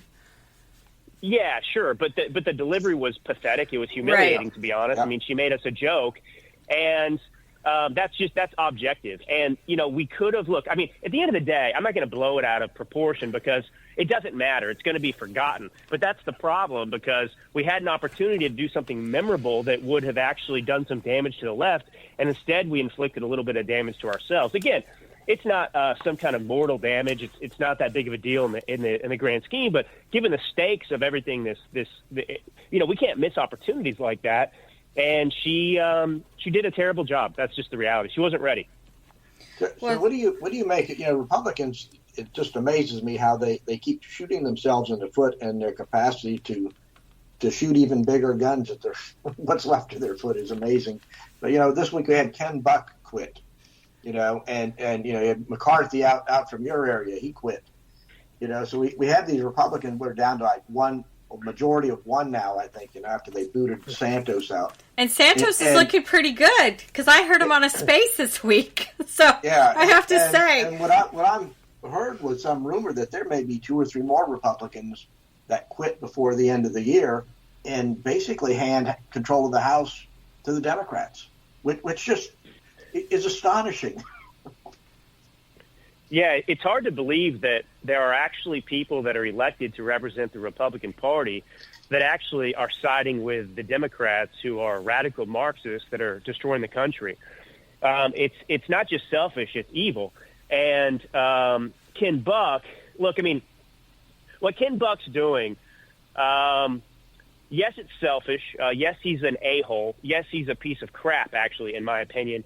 He was elected by people in Colorado to represent them, and he can't make it until November because look, he already announced. I mean, we got to get into a little bit here because I want people to understand something. He announced that he was not going to run for re-election come November, and so what happened was, people might remember Lauren Boebert caused a little bit of a ruckus when she decided that she was going to switch districts. Yes. Because she only won her district by like 600 votes. So the district that she was announced she would run in was Buck's district. So he said he's not going to run. She said, that's a safe one. That's Republican plus 8, 10, 12, 13. So I'll run over there. Now, think about politics and who's attracted to this business.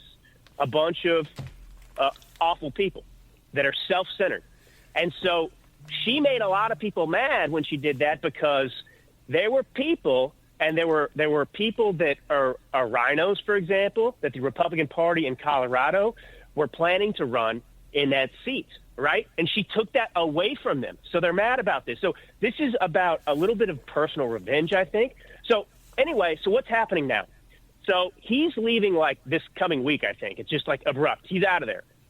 And so there's so we lose another seat in the House. So they're going to have a special election to temporarily fill his seats just until November. So Lauren Boebert cannot run in that special election unless she wants to cause damage to the Republican Party further in the House, because she has to vacate her seat if she runs for that special election. And that special election's happening like June 25th or something like that. Right. And it's very confusing because voters are going to have to vote for someone to fill the seat temporarily, and then they're going to have to vote in the primary the same day, which is Lauren Boebert, a different person. So they have done all kinds of damage to the Republican Party right now by Buck doing what he did. And I think part of it is an FU to Lauren Boebert, and then also part of it is an FU to the country. So it's those two things going on, but it's crazy. Wow. Well, it's disheartening. And what do you think about when President Biden addressed the Supreme Court justices? If I were them, I would never show up again, honestly. Well, I think, it's horrendous what he did. That's what I say when he's debased and defiled the State of the Union and the office of the presidency. You don't behave that way, but that's not surprising because this is the same guy that acknowledged that with his eviction moratorium, no Supreme Court justice would agree with it. He said it wouldn't pass constitutional muster. It was illegal for him to do so, but he said, screw it, I'm going to do it anyway, even though I know it's not constitutional, because by the time it gets to the court, I will have been able to do a little damage. And so he doesn't respect the Supreme Court at all. But what's worse is, most of those justices, especially the left-leaning ones, they didn't care. They don't care that he did that to them. Obviously, he was talking about Roe v. Wade, so he was talking about the conservative justices, but, it's just unbelievable, the lack of respect he has for this country. And, people have to remember, the President of the United States, it's like a symbolic role as well. So how you conduct yourself has a lot of influence because it reflects on the country as a whole just by virtue of you being the president. And it shows that, this government has no respect for the rule of law in America. And it contributes a lot to our unraveling as a nation. Well, I read a piece there about the history there, and the Supreme Court is over the history of time has not attended State of Union because they are a third branch of the government, and they read the Constitution. The Constitution says the president shall inform the Congress, not the judicial branch, the Congress. And they said, we're not part of this, that's not our deal. And it's only a fairly recent thing. And I think Justice Thomas, refuses to go and will not go to Alito doesn't show up. Alito doesn't go. Right. Well, I wanted to ask you too. Yes, the Fani Willis just got her hand slapped, so she just has to break ties with her lover now. She got her butt slapped. Yeah, and she's still worth $8 million. True. So I just couldn't believe this judge. Now that I'm a certified checkmark on X, I like to put my tweets out there, and I wrote one about the judge saying, this is how you want to be remembered in history with this. What an embarrassment. Well, it just shows how deep the rot is in our justice system, how corrupt it all has become under Democrats. So Judge McAfee, the one who was tasked with deciding whether or not to disqualify Fani Willis, he donated to her campaign. He, in the past, actually worked under her, and he's a Democrat himself, and he's up for re-election himself soon for that seat to be a judge again. So, it's no surprising that you put somebody who is a, activist in charge of making the decision. But, what he did was an embarrassment. Obviously, this is like what we've seen with James Comey exonerating Hillary Clinton, and most recently with Robert Hur saying that he wasn't recommending charges against Joe Biden. All of these people are corrupt. Robert Hur's corrupt as well. And all these people, their jobs were, okay, look, we know these people committed crimes. We know they're in the wrong. It's not deniable. So how are we going to make an excuse and justify getting them off the hook? And McAfee just did the same thing. And it shows that the Democrats have stacked the deck so much in their favor in terms of appointing all these different people or getting them into offices and judgeships and so on and so forth, that it's very difficult. How many layers do you have to peel back before we can find justice in America? Well, I think if I'm ever arrested, I'm going to say I'm a new convert to the Democrat side. Yep. Yeah, because the Hurt testimonial stuff was, so Fani gets a pass and Biden gets a pass and we never get a pass. And then the story that bothered me the most, and this is the headline from the AP News, in a first, VP Harris visits Minnesota abortion clinic to blast immoral restriction. So she says immoral. And then they have a quote from the proud abortion doctor. I know that this is their number one, platform fighting for women's health care. But now you're at an abortion clinic advocating for the killing of babies. Drew, I can't even take it anymore. No, it just shows that there's no evil they're not willing to proudly point to. It was Obama, I believe, who was the first person to ever address Planned Parenthood. And now it's Kamala Harris, who's the first, VP to visit an abortion clinic. It's absolutely reprehensible.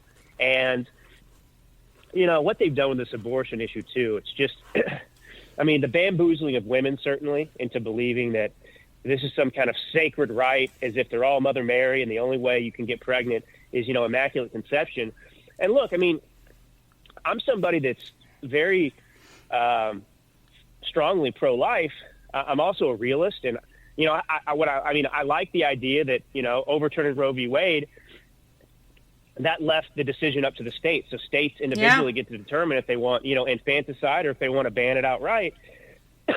But this has been pitched as this issue where the people that are really fighting for goodness and good, they're being labeled as like enemies of women, and the same people that are fighting for abortion on the Democrat Party, these are the same people that are arguing that men should be able to compete with women in sports, and they're the real ones that are assaulting women.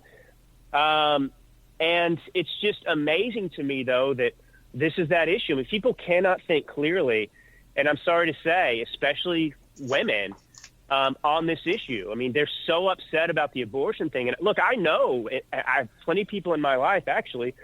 I know people who've had abortions, and I don't hate these people. That's not my point. My issue with the abortion thing is that if we're going to have any kind of abortion in this country, it should not be looked at as something that's amazing. It should be, something that we do very, very reluctantly. Last resort. We shouldn't be praising it, And that's the issue. We're celebrating abortion. That's not something that should ever be celebrated, I get why people have abortions. I get why all that happens, but it shouldn't be something that's viewed as a celebration. It's not. And that's what's so sick about where the issue has gone today. Yeah. Very. Well, I wanted to ask you about Don Lemon trying to fleece Elon Musk, and he wants a Tesla Cybertruck, and he wanted $8 million, and he wanted $5 million up front, and he wanted a private jet to Vegas so he could get massages and be in a hotel. So I'm like, oh my God, I'll do it for free, Elon. Call me.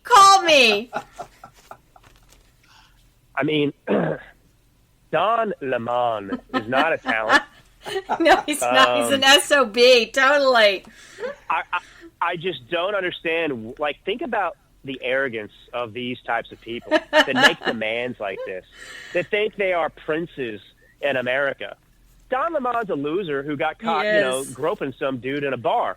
It's just disgusting. This guy, we're supposed to be cheering for Don Lemon, according to Don. I don't think so, man. You're a loser. I can't believe these people are rich and get paid, and he ever was even on CNN. These guys, they don't have. He was always a jerk. He was always a jerk because I would listen and watch CNN. He was on late at night, and he was just always a loser. I have to say, and to try to fleece Elon Musk of all the people. Well, he used to have the producer. Well, the owner even, but he used to have Jeff Zucker in his ear. So, you wear an earpiece, and the back of house, if you will, the production side, they're communicating with you. And apparently Zucker used to just tell him what to say. Oh my gosh, how wimpy is that? Nobody needs to tell us what to say. So and the biggest British story is, where is Kate Middleton? And we've got the Photoshop gate that has happened. And then so I started digging into it. And so that story was crazy, and so was the other one. Candace Owen came out, and I was shocked. She was supporting that Macaroon, President Macaroon, I call him Macaroon of France. His wife is actually a trans man. And so I started Googling these things, and like, it was scary because these were coming from legitimate news sources, Drew, that Macaroon's wife's a man, and there's been no pictures for the last 30 years, and that maybe Kate Middleton, Princess Kate Williams, a philanderer with like one of their friends, has maybe caused all this. So, I was like, well, maybe she got a facelift and needed more time. So what are your thoughts as a young millennial, since I'm just an Xer over here? Well, I don't know. I mean, I saw a little bit of people upset about the Photoshop they got caught with and all that. I didn't know. I hadn't studied it too much. I was concerned because she had an operation recently, and I was concerned maybe that there's a very serious health issue she's dealing with, right, and that maybe the cause of these absences and the Photoshopped image and stuff is that they're kind of hiding from the public, kind of a severe health issue that it's worse than anybody wants to acknowledge. I don't know if that's true. I mean, to me, it's kind of the tabloid gossip. And of course, the royal family, it's like a favorite pastime of everybody to kind of speculate, especially overseas. And I just hope that everything's okay with them. I mean, look, they're kind of the only thing going for Great Britain in terms of the royal family, because the other ones, Harry and Meghan Markle, whatever her name is, they've disgraced the entire nation. So I really hope these people can live up to the expectations to some extent, because they're not going to have a backup with Harry and Meghan. Right, the Netflix grifters. Everybody gets a Netflix deal, Drew. When are we getting ours, please? I know. Well, you got to come out hard dim as well, So tell us about the show, because literally I adored the first episode. I thought it was fantastic. You rocked it. And then how the book, America's Last Stand, is doing as we wrap up. Yeah, well, the show, it may change names. We'll see. But, it's a weekend show. Every Saturday it plays a couple times. I think 9 a.m. is the first time it, the first live show or whatever. Anyway, it's on Patriot TV, which is kind of the Michael Flynn, General Flynn backed network. He's on the board there doing a lot to push it. So, yeah, it's an exciting opportunity. We'll see where it leads. I want to get in front of as many people as possible and do the same thing I'm doing here and I do every day, just trying to enlighten people and bring truth to to the situation. So that's exciting. So true. And then the book kind of ebbs and flows, it's been to be honest, just because I've been talking to you and your audience forever. It's kind of stagnant right now, I think, for the most part, which is a little bit disappointing to me, just because, it's the only book that addresses this is it, folks, 2024. And, I make the case to vote for Trump over Biden. And, it's like, so I'm trying to get out there in front of people as much as I can, because the book is more important now than it was when it first came out.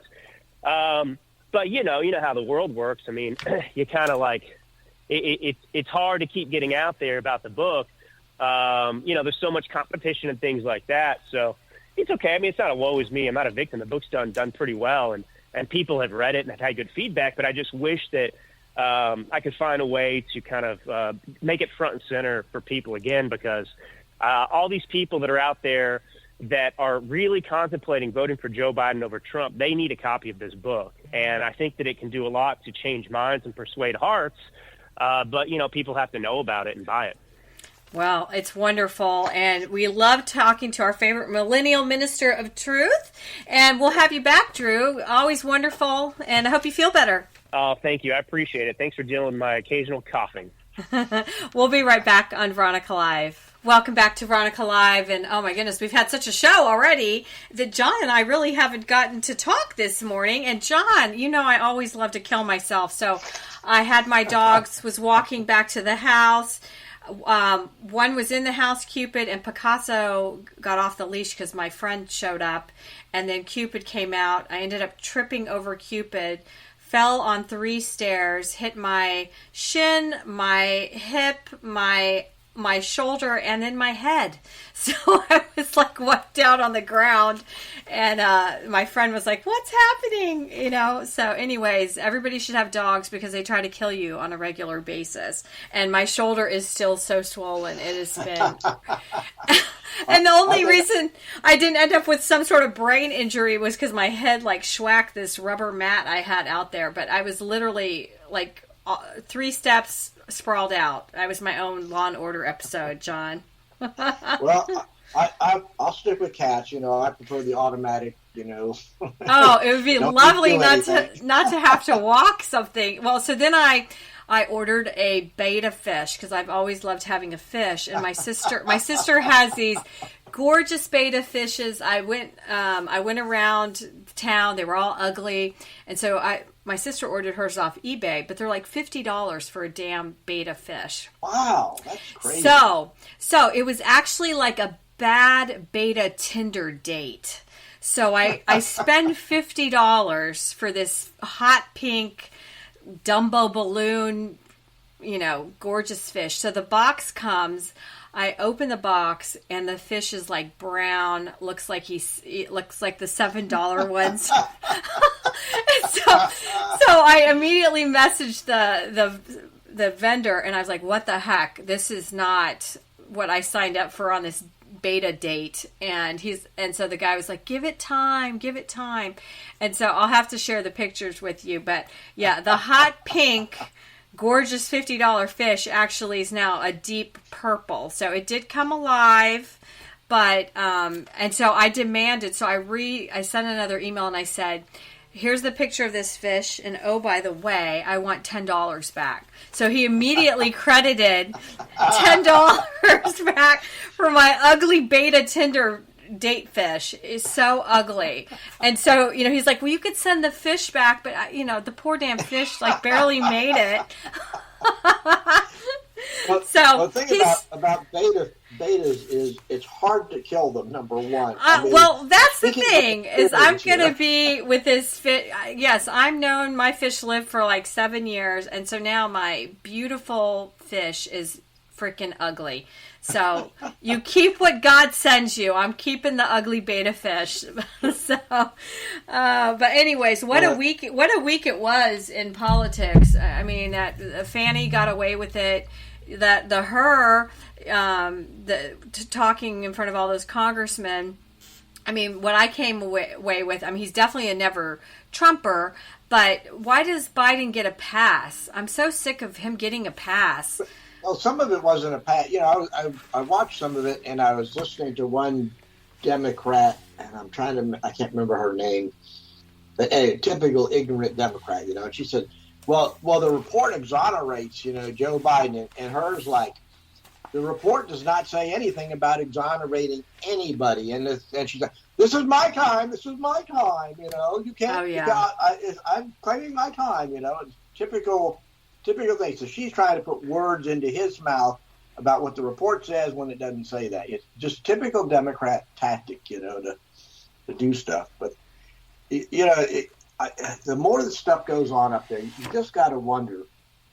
And this week started out, was pretty rough, because we had daylight savings time change, right? Did you fall and trip over a dog and almost die? Well, the bad part was that I came up to Northcom here on Saturday night, so I get here at like 11 o'clock at night. And of course, it's like jump ahead. So I'm going from Central Time to Eastern Time, plus I'm jumping ahead an hour. So that's like a 2-hour time shift. So I've been discombobulated this week. That's right, 2 hours. and then I read the story, about here once again. We have Marco Rubio, Senator Rubio, and I'll give him credit. He's been trying for many years. Oh my gosh, why can't we to get there? to get it changed, eliminate this daylight savings time crap, you know? Yeah, because my husband dropped one of my clocks and broke it, so now it's eternally stuck on 8 a.m. you know? And I just get... Damn it. I spent the whole week looking at the thing saying, what time is it, you know? Because Yes. like, did that clock get changed or not? It doesn't seem like the right time, you know? And it just, like I said, just discombobulates. And then it's a waste of time because you have to go change all these clocks. Or break them. And then my favorite, in our afterburner, the quote from Rubio was, "Pardon the pun, but this is an idea whose time has come." But, so the Senate keeps passing it, but for whatever reason, the House won't do anything with it. I just can't figure out what in the world is. I don't know. I just want more light at the end of the day. I don't need it at the beginning of the day, because when it's dark at 4 p.m., I'm ready to go to bed. And even Senator Rick Scott, our guy, was saying he called it "lock the clock," and I would love that. I'm sick of having to run around the house, and I never knew how to work anything. So I'm like, how do I do the microwave? I don't know. It's above my pay grade. And then you have to do it in your cars, some cars. Right, right. And it's craziness. I'm out working, in the afternoons, and I usually work till about the sun starts to go down, and then wrap everything up.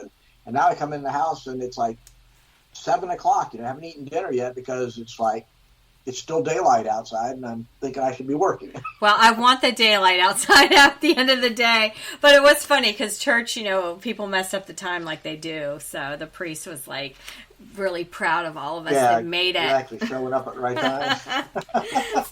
And then my husband was joking all week, I'm going to get up at 2 a.m. and change the clocks. I'm like, okay, that joke is lame. And I did do that one year. I showed up for church, and it's like I'm looking at I drive up and the parking lot's empty, and I'm like, "What's going on?" Oh my gosh! Oh yeah, it was the time changed. I couldn't remember to fall back or jump forward, but it was like I was late or early for church, depending on your. Well, I don't know what we have to do. I don't know. Why is it so hard? Nobody wants to do this game anymore. And it doesn't go back that far. The history of it doesn't go back that far. So it's like it's just a fairly modern thing that we quote invented. And well, long as it stays longer, with light, I'm happy with that. But I did see the Chicago mayor was blaming the Biden administration for all the illegal immigration crisis in his city. And then their big thing is all of these illegals now have shown up, and they all have measles. So measles that we thought we eradicated 20 years ago is on the move in America, John, with people having measles now. I think it's a whole lot more than just measles, Veronica. I think there's a lot. No, I agree. There's always been, tuberculosis or TB, that one. Tuberculosis, right. Particularly that one, is a lot of these people coming in have TB. Yeah, because if you've ever traveled to any of these Latin American countries, like they're always testing you, and and people have been exposed. You still have to take medicine. I mean, it's just, it's a mess. It's a mess. And then I have to, in our stack, the story was about DeSantis protecting the Florida border. I mean, I feel like we're going back to medieval times, because it's out of control. Well, you have like you were mentioning Chicago there. You have Mayor Johnson, who's wanting these massive tax hikes because they're just they're first off they're giving everything away to these people. Massive tax hikes on the backs of the Chicagoans. How are these people? I mean, I've seen the news stories. They are starting to push back. Well, yeah. To me, the sanctuary cities deserve what they get, because that's what they asked for. So let them pay the consequences. But that to sit here and ignore, like for whatever reason, the Catholic Church is offering to house some of these migrants for free, and that actually goes back to another story that we have on the NGOs, and particularly the churches, the church-based, the religious-based NGOs, and the Catholic charities are right in there with them. They're making billions of dollars from the government. They're taking billions of dollars from the government to pay for all these illegals coming across the border. You know, the border patrol, and I'm trying to remember the Fox reporter that went out and broke this story about these migrants, particularly children, being rounded up and put into black vans and driven away. And it's like, who are these people? You know, and the police won't do anything to intervene. And it's like, these are private groups that are taking these kids, and nobody knows where they're going. They're going to because I think sex homes, trafficking is at an all-time high now in America. Yeah. And, you know, who is standing up for the children? And it's literally out of control because there's so much crime caused by these people. But what gets me, Veronica, is the church is complicit in this. That's the part I can't get around. It's like, are they doing it because of the money? I don't know, because you'd think the church would have a lot of money, you know, but I do feel, you know, that's the one Benny of being a Catholic. I can plunk myself anywhere in the world, and you go to a church, and you can tell if a church is having a hardship or not, you know. Right, and then the church, I always thought like Rome gave them money, and that is not the case. They've got to get it from the people putting their money into the till when it goes around during Mass, and especially like, for example, here in the Panhandle, the prices for insurance for protecting their buildings and churches has gone insane. And so these little churches have these big expenditures now that are out of control, and they have to fund them. And that means you and I are funding them. Right. And then they sit there and they do a deal with the government, you know, and again, to me, it's back to, it's not a religious, you know, it's not a state versus religion kind of, you know, separation of argument. What it comes down to is just the ironic alignment of a church saying, I'm gonna align with the secular government that despises me and doesn't, you know, despises religion and what I do, and in the name of taking government money, the government doesn't have money. The government takes money from people involuntarily, and that's a big difference between voluntarily, you know, tithing or putting money in the collection plate for a cause or whatever. It's just the opposite. They're using the government to coerce people into charity, into doing charitable works. And I'm like, that is wrong on so many levels. And to sit there and listen to priests say this is okay, it's like there's something wrong. They're just fundamentally wrong that I can't get around, you know, with the church. And I have a strong disagreement with this. That's why November matters, because we've got to take it all back. And, you know, and then again, Chicago's a mess with all the shootings every week. I'm sure you saw the shooting that happened in the subway in New York. And, you know, all of these people are crouched over. The guy was crazy. And I guess a bystander wrestled the gun away from him and shot him. And, of course, the bystander gets arrested, you know. Exactly. You know, I'm I hope he's okay. It's a former Marine that put the one drug jacked up guy in a chokehold, and he ended up dying, not necessarily because of the chokehold, but because he's hopped up on drugs. Well, just out. Everybody in that subway car said they were afraid for their life from this crazy person, and yet who's the one that gets charged? The guy that saves them all. Well, you know? Breaking news, the DA won't prosecute the writer who, oh my gosh, disarmed the man that he ended up shooting. And apparently there was a woman involved, too, they're looking for right now. So thank goodness on that. And thank goodness for all these, you know, citizen journalists with their iPhones trying to document their potential murder. You know, it's just out of control. And then because on X, you know, there's all the rumor mill that the reason that we have National Guard checking for in your purse for guns or weapons is because, you know, they're looking for the bad guy, but oh damn, they missed the bad guy this time. So, you know, what's the point? Well, the thing, first off, it's a voluntary check, okay? And that's the part that I laugh at, you know. You deploy the National Guard to do voluntary purse checks or bank checks. Like, well, and where was everybody? Because I don't know if you watched some of the videos. I mean, it was all over X, so I watched a couple. It was taking forever, and people were like, "Shut the door!" You know that you can't shut the door. So it was awful, and they're all crouched over, and it was jam packed. There wasn't any room anywhere to run away to. It goes back to the basic psychology of how do you change behavior. And the way to change behavior is to have consequences to the behavior. You can't just let the criminals walk out the door 5 minutes after you arrest them, and then the police don't want to arrest them because they're just going to walk. So you get into these vicious cycles of debauchery is what I think it is, I mean, really, because the police don't care, prosecutors don't care, and the criminals know they can do whatever they want. Well, and as you know, we're the victims. If you live in New York, you can't just go buy pepper spray. But so now apparently it's legal to pepper spray someone, but you can't buy the stuff, Right. So and if you try to defend yourself, you're the one that ends up going to prison for defending yourself. When the consequence of not defending yourself is you get killed. And it's like that. That's so, again, change the psychology. And when the people have had enough, when they finally had enough, it'll change. But they haven't had enough yet. It hasn't gotten bad enough. I think it's gotten bad. It's scary. It's definitely scary. Well, we have a different perspective, but we don't live there. We don't live in it. What did Drew call them, a crap hole or something? Yeah.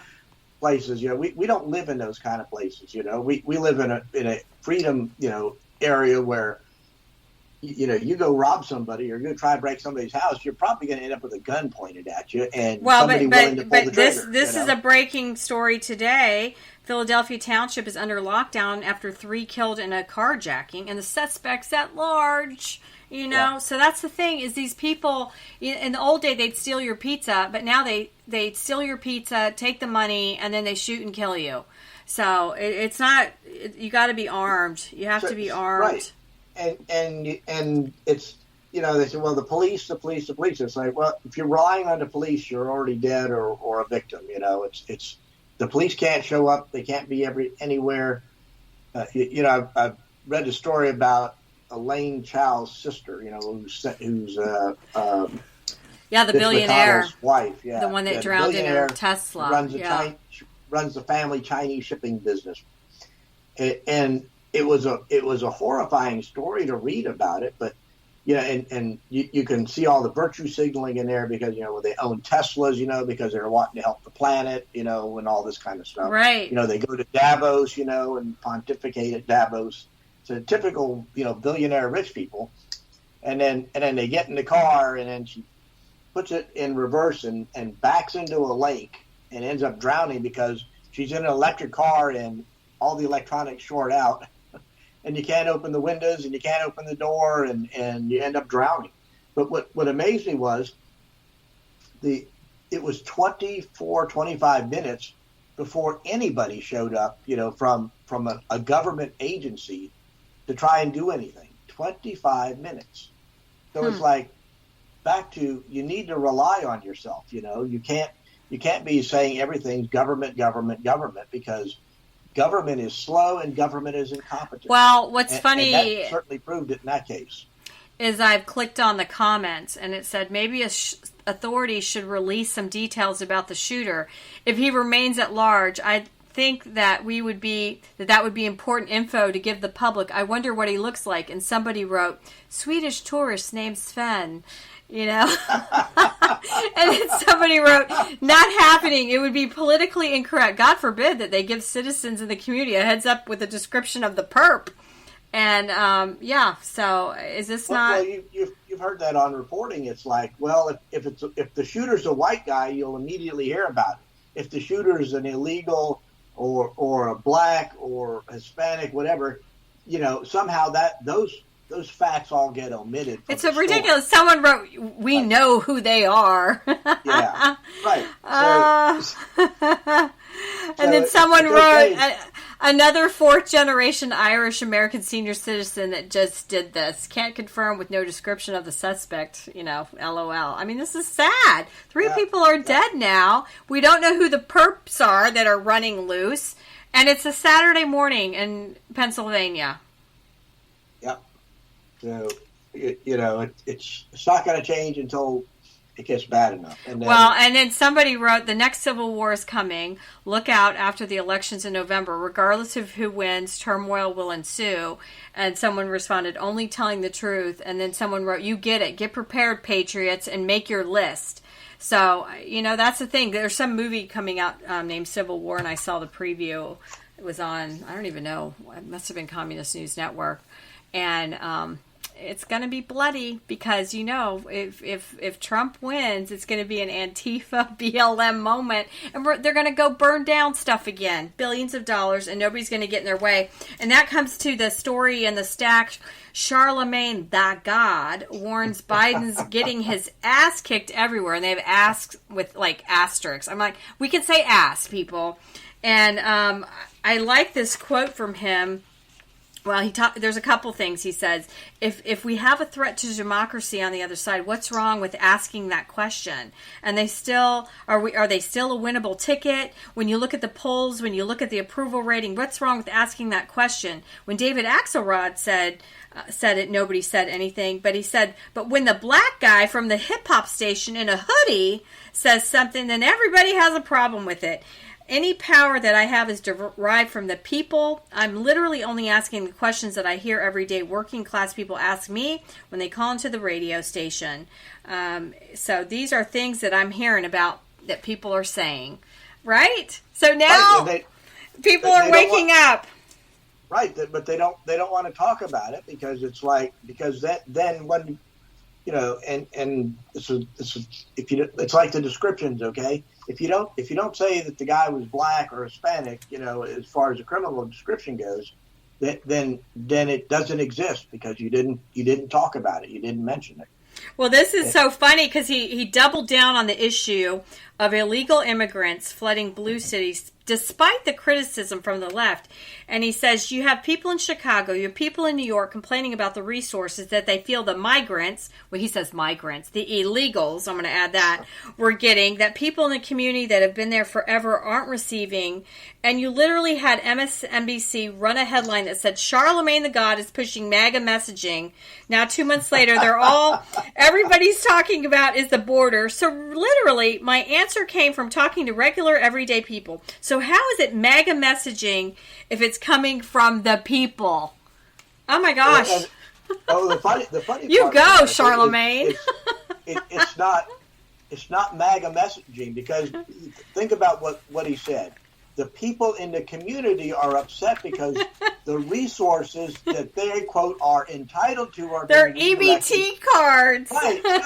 So right. It means the welfare benefits are going to the migrants instead of their pocket. So it's their piece of the pie is being divvied up and directed to these migrants. So they're upset that they're not getting their government checks, which I always laugh at, because that's particularly after the Hurricane Michael, I won't say I was shocked, but I was just amazed at the number of people in Panama City, that particularly ones that lived in the public housing, demanding to know where their government checks were.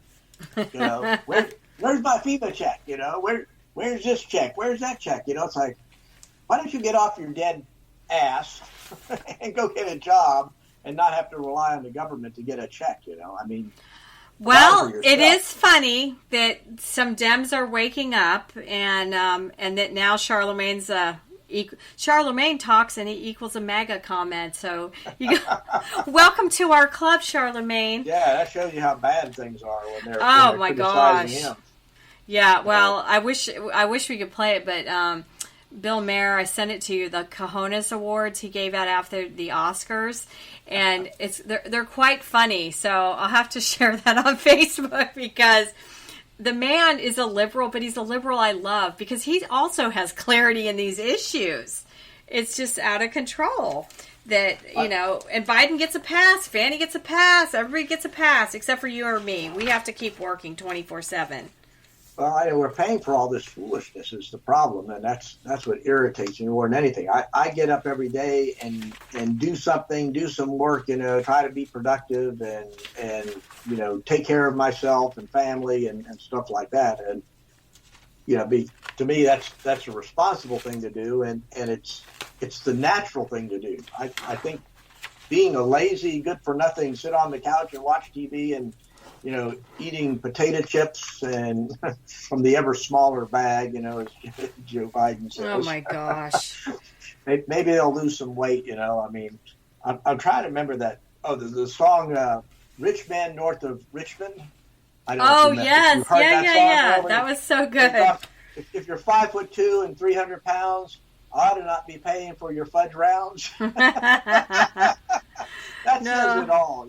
That song was so good.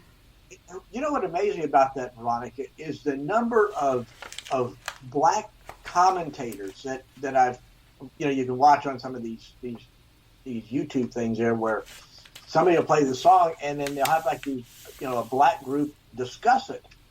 And it hits a chord with those people. I mean, they are like shaking their heads saying, yeah, he's absolutely right.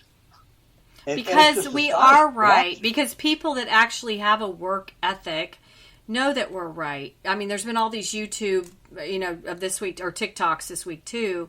And it was, one of them was this young, like, white millennial, and they're probably not a millennial, younger than that, a Z, whatever they are. And she can't even, like, make it.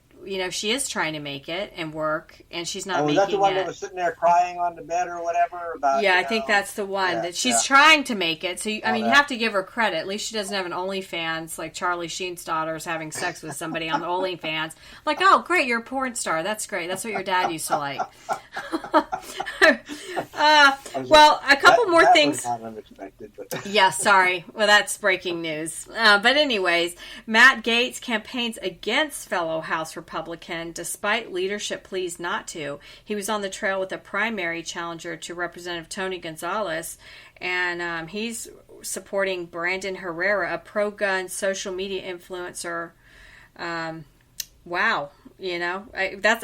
People hate Gaetz, but sometimes he's right, and maybe he is taking out, if we dug deeper, that the other guy is a rhino, and we know, you and I know, because people tell us things, and there are so many rhinos that we need to get rid of. We're going to clean house. I put that story in there, and it hit the court because it's right next to the one about Ken Buck resigning, and the damage that he's doing, trying to damage Boebert who was going to run against him and would have beat him if he had stayed in.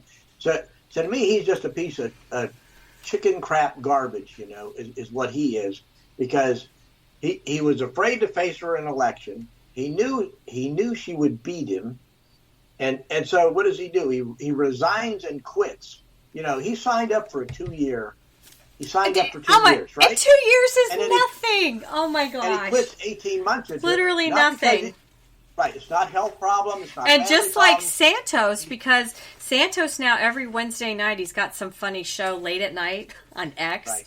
And I have to say, I wish he was in, because he would be voting our way. I know he's crazy, but I mean, come on, you got Ileana Omar, whatever her name is like mega crazy, saying that the Muslim Islamophobia is up in where she lives, and I don't even believe this. Are you kidding? How is it up when you're elected? And we don't hate people that are from that religion. We hate criminals. That's all we, and terrorists. That's who we hate. I don't care what religion you are. Why do the Republicans shoot themselves in the foot over and over again?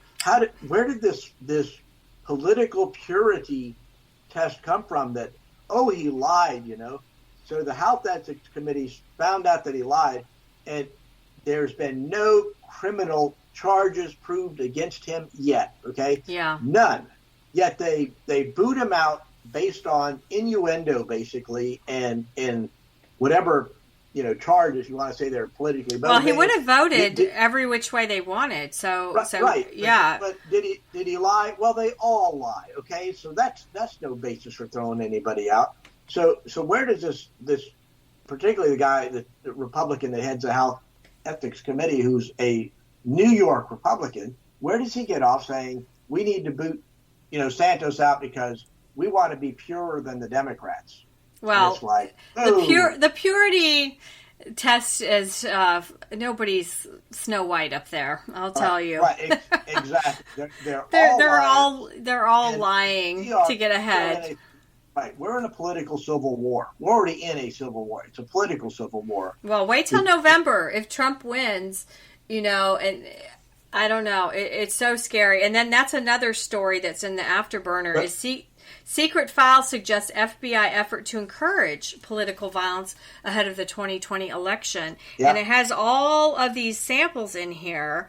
Yep. Multiple samples. Like in one instance, the FBI knew that some of these militia group members would enter the Michigan Capitol with firearms, and agents suspected that one man might even have a live grenade, but did not stop them. Huh? Yep. Whose side are you on? That was like, it just has, all these examples, and they were definitely egging on people. And I think that was J6 too, based on people that were up there. They felt like there was some people that were plants that were egging them on. Well, look at the recent in the last week that finally the story broke there that the truth came out that the January 6th committee ignored written evidence that Trump offered 10,000 or more National Guard troops. Yeah. And he was the one that actually offered it and said that they really needed them, and they refused to take them. So it's like the whole narrative. They wanted the political violence. If you've been following this bombing story, you remember what got reported was they found bombs at the Republican National Committee and the Democrat National Committee headquarters. They found pipe bombs at both of them on the day, and it turns out they found a pipe bomb at the DNC the day that Kamala Harris was at the DNC. Well, I've seen the video. They're like the camera was turned weird. Where were the sniffing dogs that should have sniffed it out? Right. They've got the guy sitting on the bench and everything. But mysteriously, nobody will talk about why was Kamala Harris at the DNC. There's hardly any record that she was there. Well, and that was Fani Willis meeting with Kamala in D.C. as part of this "Let's Go Get Trump" story as well. But it's not that I'm paranoid here, but it's like all the Secret Service communication logs have all disappeared because they were, quote, changing devices that day.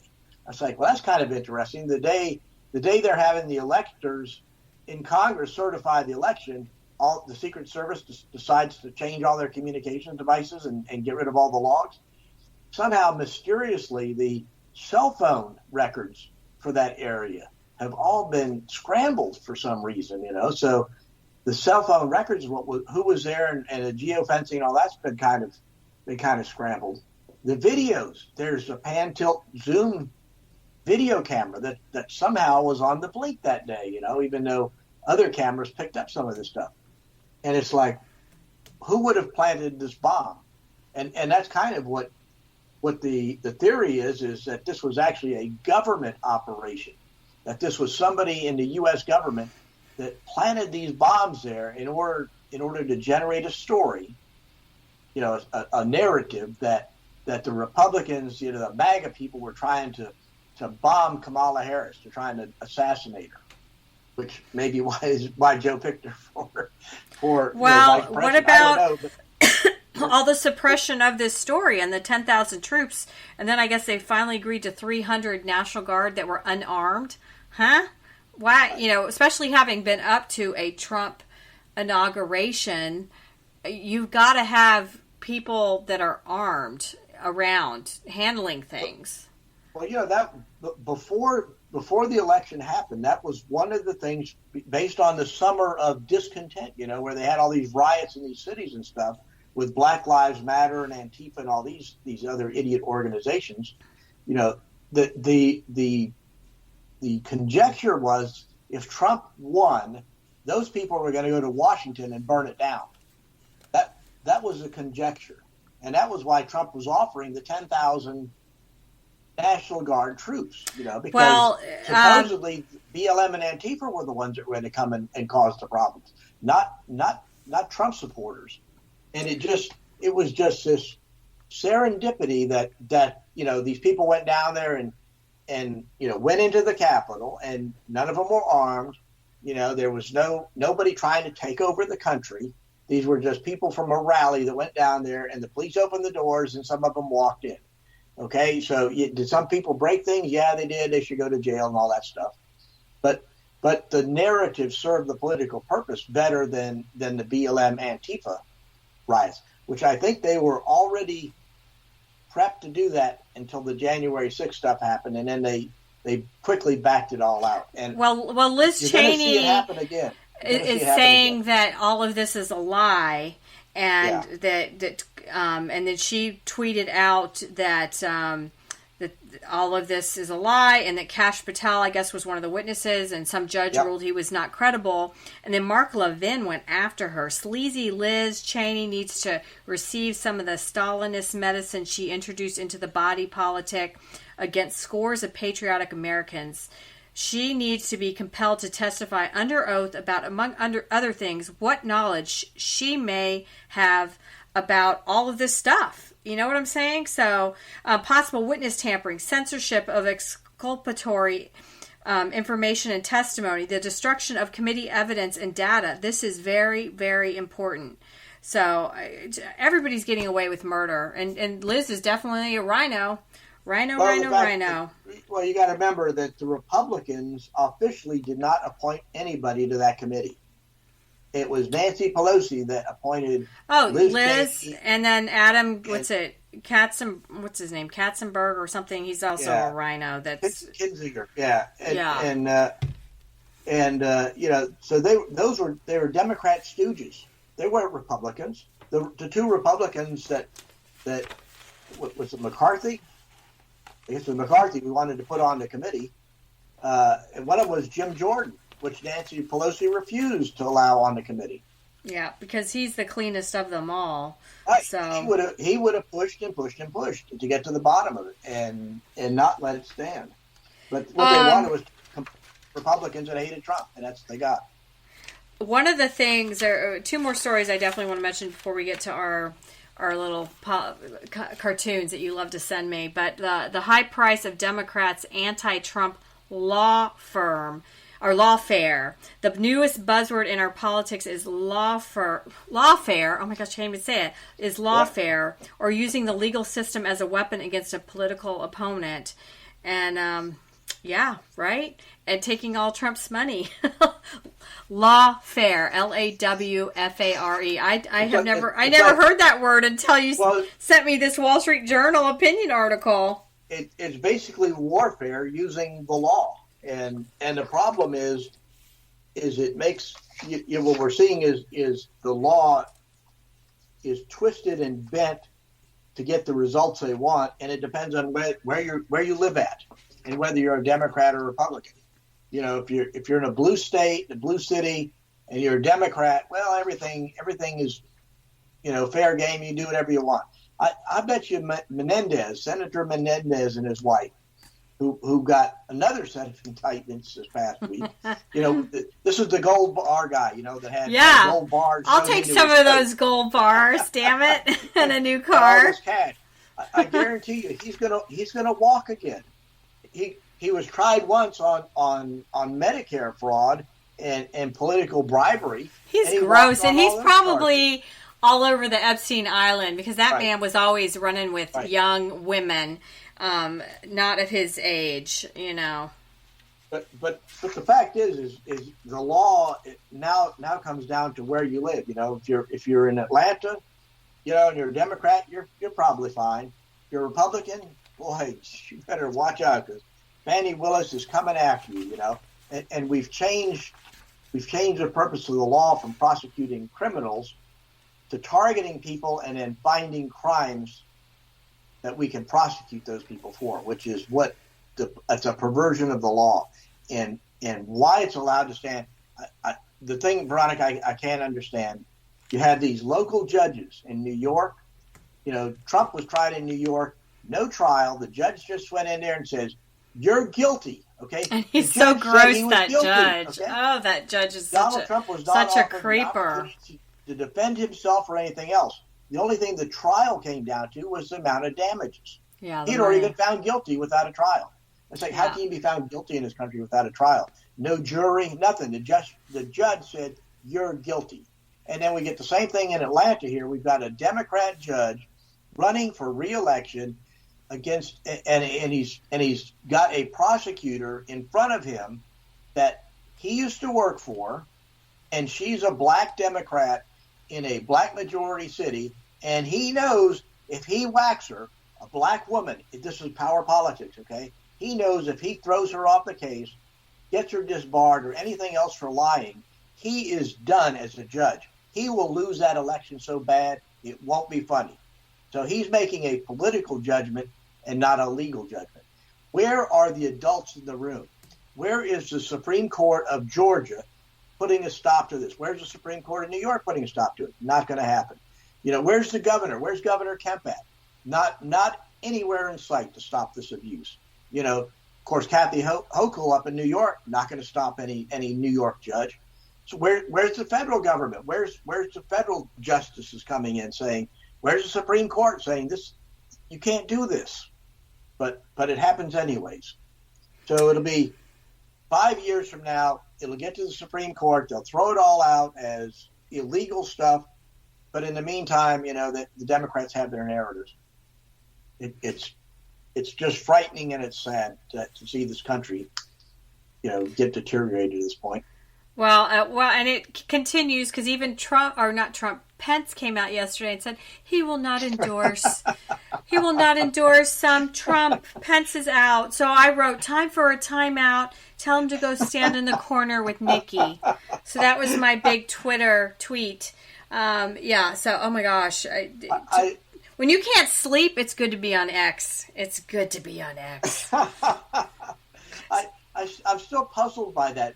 What relevance, whether he supports Trump or not, does that mean he's going to vote for Biden?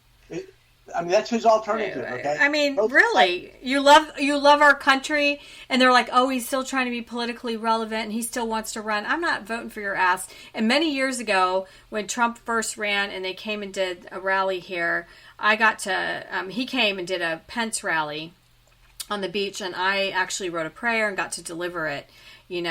For him, but he's just ticked me off because when you think about God and religion and sanctity of life and wars, and we need a strong leader and it is not Biden. And if you're a Christian, you've got to vote Trump in. I know, I call him Saint Trump. If you read stories about saints, they were imperfect people, but they did big things on behalf of the, people and God and doing what's right. And he's definitely trying to do what's right. So I think there's a political narrative of Donald Trump, and I listen to that less and less, and I always look at actions, because if you want to see what people are, watch the little things they do, and it'll tell you a whole lot more about who they are. And you see Trump going out, in the crowds. He goes up to the policeman, right? Just the guy that's there for security reasons and stuff, This guy's just a patrol officer. Trump will go up and shake his hand and talk to him. Okay? Have you ever seen Biden or Obama do that? You will never see them do that. You will never see the because they want to run out. And that was DeSantis' problem. And I've talked about this for several years now. He is not a governor of the people. He wants to just say what he has to say and get the heck out of there. You know? And it tells you a lot about the personality of somebody that will take the time and go talk to somebody like that, or make a call to somebody on the phone, that's having they're not a national person, it's just somebody that would make their day to hear from the President of the United States or whoever, that somebody actually is thinking about them and cares about their situation. It's a little thing, it's a little tiny thing, but it tells you a huge amount about the person. And I disregard all this political chatter that Trump's insane.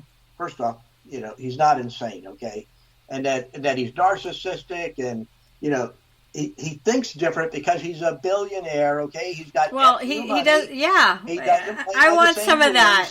So, yeah, so actually my little X comment about X can hire me, I will be fair and balanced. Lemon, and I did a lemon emoji, has always been only about a lemon emoji. Lemon. So, and I've had 1,000 people. So please, Elon, hire me. I'll be good. And I won't even cost you $8 million. I won't try to fleece you. And you and I, we'd actually work hard. But what another thing that happened this week too was Biden gave Iran back the $10 billion. Did you see that story? No, I didn't see that one. So now they have money again. How dare they unfreeze shit? Shoot. And then Schumer calls for the regime change in Israel, and you sent me that story in the afterburner stack that he wants a two-state solution. And come on, people. But to have the Senate leader, okay, this Democrat Senate leader, tell another country that they need to have an election to get rid of their current democratically elected president in a wartime situation I just don't even know how to describe it. I mean, it's incredible. We sit here and complain about the Russians interfering with our elections and the Chinese and whoever else. Oh, we can't have these people. And yet nobody thinks anything of the United States interfering with Israeli elections. And this isn't the first time, because the Democrats have done it before. Obama tried to do it. Biden's tried to do it. And now you got Schumer back at the same trough, saying, well, the Israeli people need to change it because I don't like the way that they're prosecuting the war. I don't like the way they're trying to protect themselves. They're a sovereign country, let them do what they want. And it's none of our damn business. Well, that's who they elect. I'm on this app. It's like a Citizens app. And guess what just came in? A picture of the black guy up in Philly that is on the run with a picture of the car. And apparently he killed 2 people in the house and then killed the person that he carjacked this SUV from. So his name's Andre, and he's on the run and armed and dangerous. So isn't that funny? This is a Citizens app that I get. I got it just because a lot of my family members live in New York. So I want to know what's going on. And, just in from Philly from the Citizens, and it had a helicopter flying around and everything, and a picture of the perp. So it wasn't an Irish man. Tell them to start the migration because they need to move south. And then the political cartoons, John. We've got to end on a high note or a sad note. I don't know. I didn't know which one of these would appeal to you more. One is the Pope sitting down, and it says he says, I guess he's thinking Ukraine should have the courage of the white flag, and then one of his clergymen whispers in his ear, Your Holiness, Russia has seized the Vatican. You're asking for courage and 20% of everything.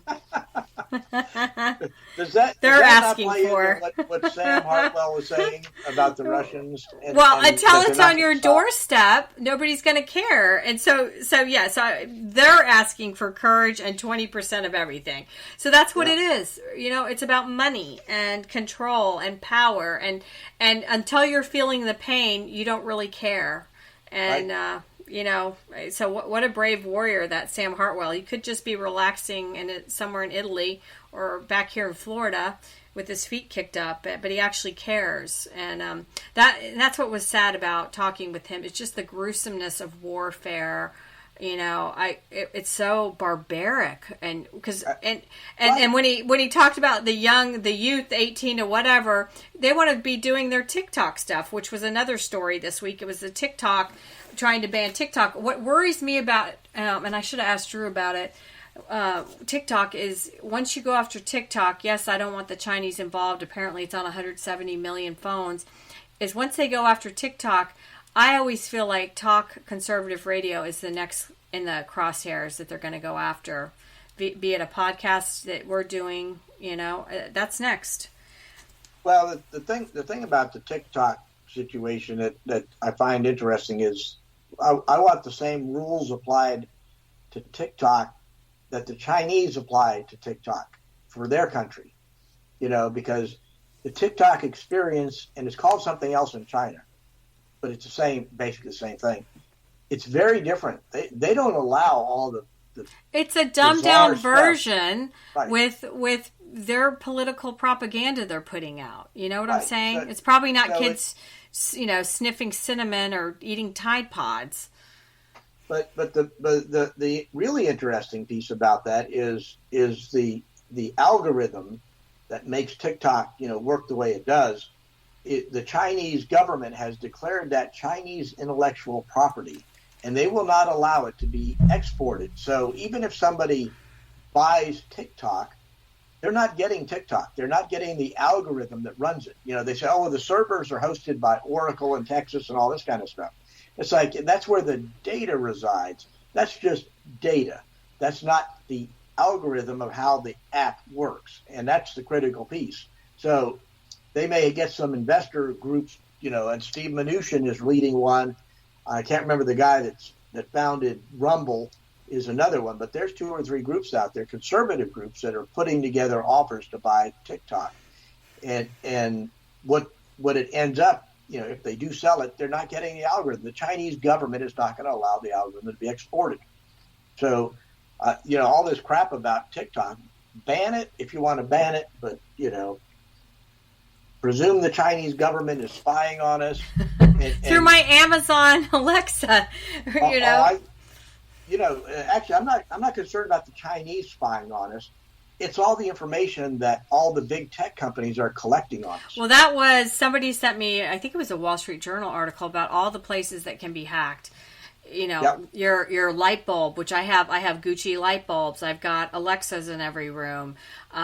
Your cameras mine are actually American made, so hopefully but it could be an American person listening in. Right, exactly. The tech. Okay, it doesn't. If somebody wants to be nefarious and use the tech to spy on you, they're going to turn on Alexa. They're going to turn on the microphone on your cell phone. Well, Alexa hates me anyways because all I do is argue with her, and we don't have a good relationship. So what are we missing, John? I mean, what a big week. I'm happy to be here. I feel like I've been in a car accident because everything got contorted. And so my neck's stiff. Like I said, my shoulder's so swollen. I needed to be in bubble wrap this week, I guess. So, but the stories keep coming. That's the thing, is you can try to put us out of business, but I don't know. There's too much that people keep delivering on a platter for us every week, John. I know. Well, there's so much to pick from, but that's the part that really I find concerning, Veronica, is it's like a war with 1,000 fronts. Oh my gosh, they're everywhere. And where do you even start? Where do you start? And then my very Christian friends are like, "It's the end of time," and I'm like, "Please no," I have too much to do.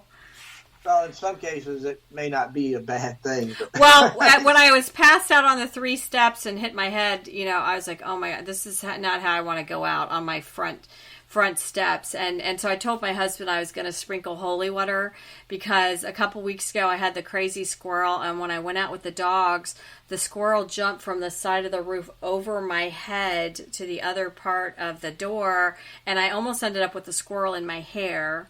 So we had that incident. And then another night I went to walk the dogs at 10 o'clock at night, and I thought it was a big rat. And so I screamed then, and I ran back into the house, and it was a possum.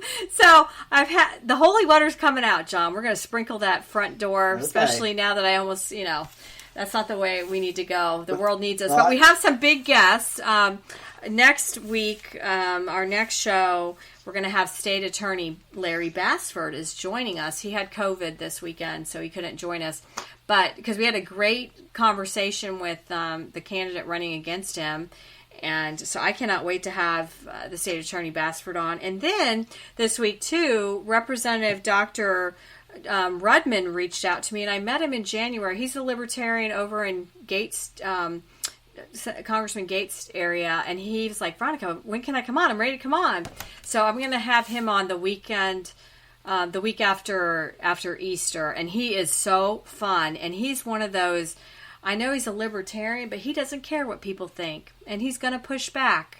And so I like Ron Hart, huh? I was enamored with him, so I know you will be too. And he's just full of personality. So we'll dedicate. I told him I'll have an hour for him because I could see him talking. Plus, he's just coming off of this legislative session, and I think it was his first one. So it'll be very interesting to talk to him. But all right, I hope you have a blessed week, John. And this has been quite a powerful Veronica Live with Ron Hart, retired Army Colonel Sam Hartwell, who just literally flew in this week from the Ukrainian front lines. And I've been corresponding with him for months. He's been wanting to come on. And, of course, Drew Allen. He's got the Drew Allen show on Patriot TV. Plus, you can always find him on all your podcast platforms. And his book, America's Last Stand, is excellent. So did we miss anything? No, I think we got a really good show this week. Okay, well, we'll be back. We wish everybody a great, blessed week, and God bless America always. This is Veronica Live out.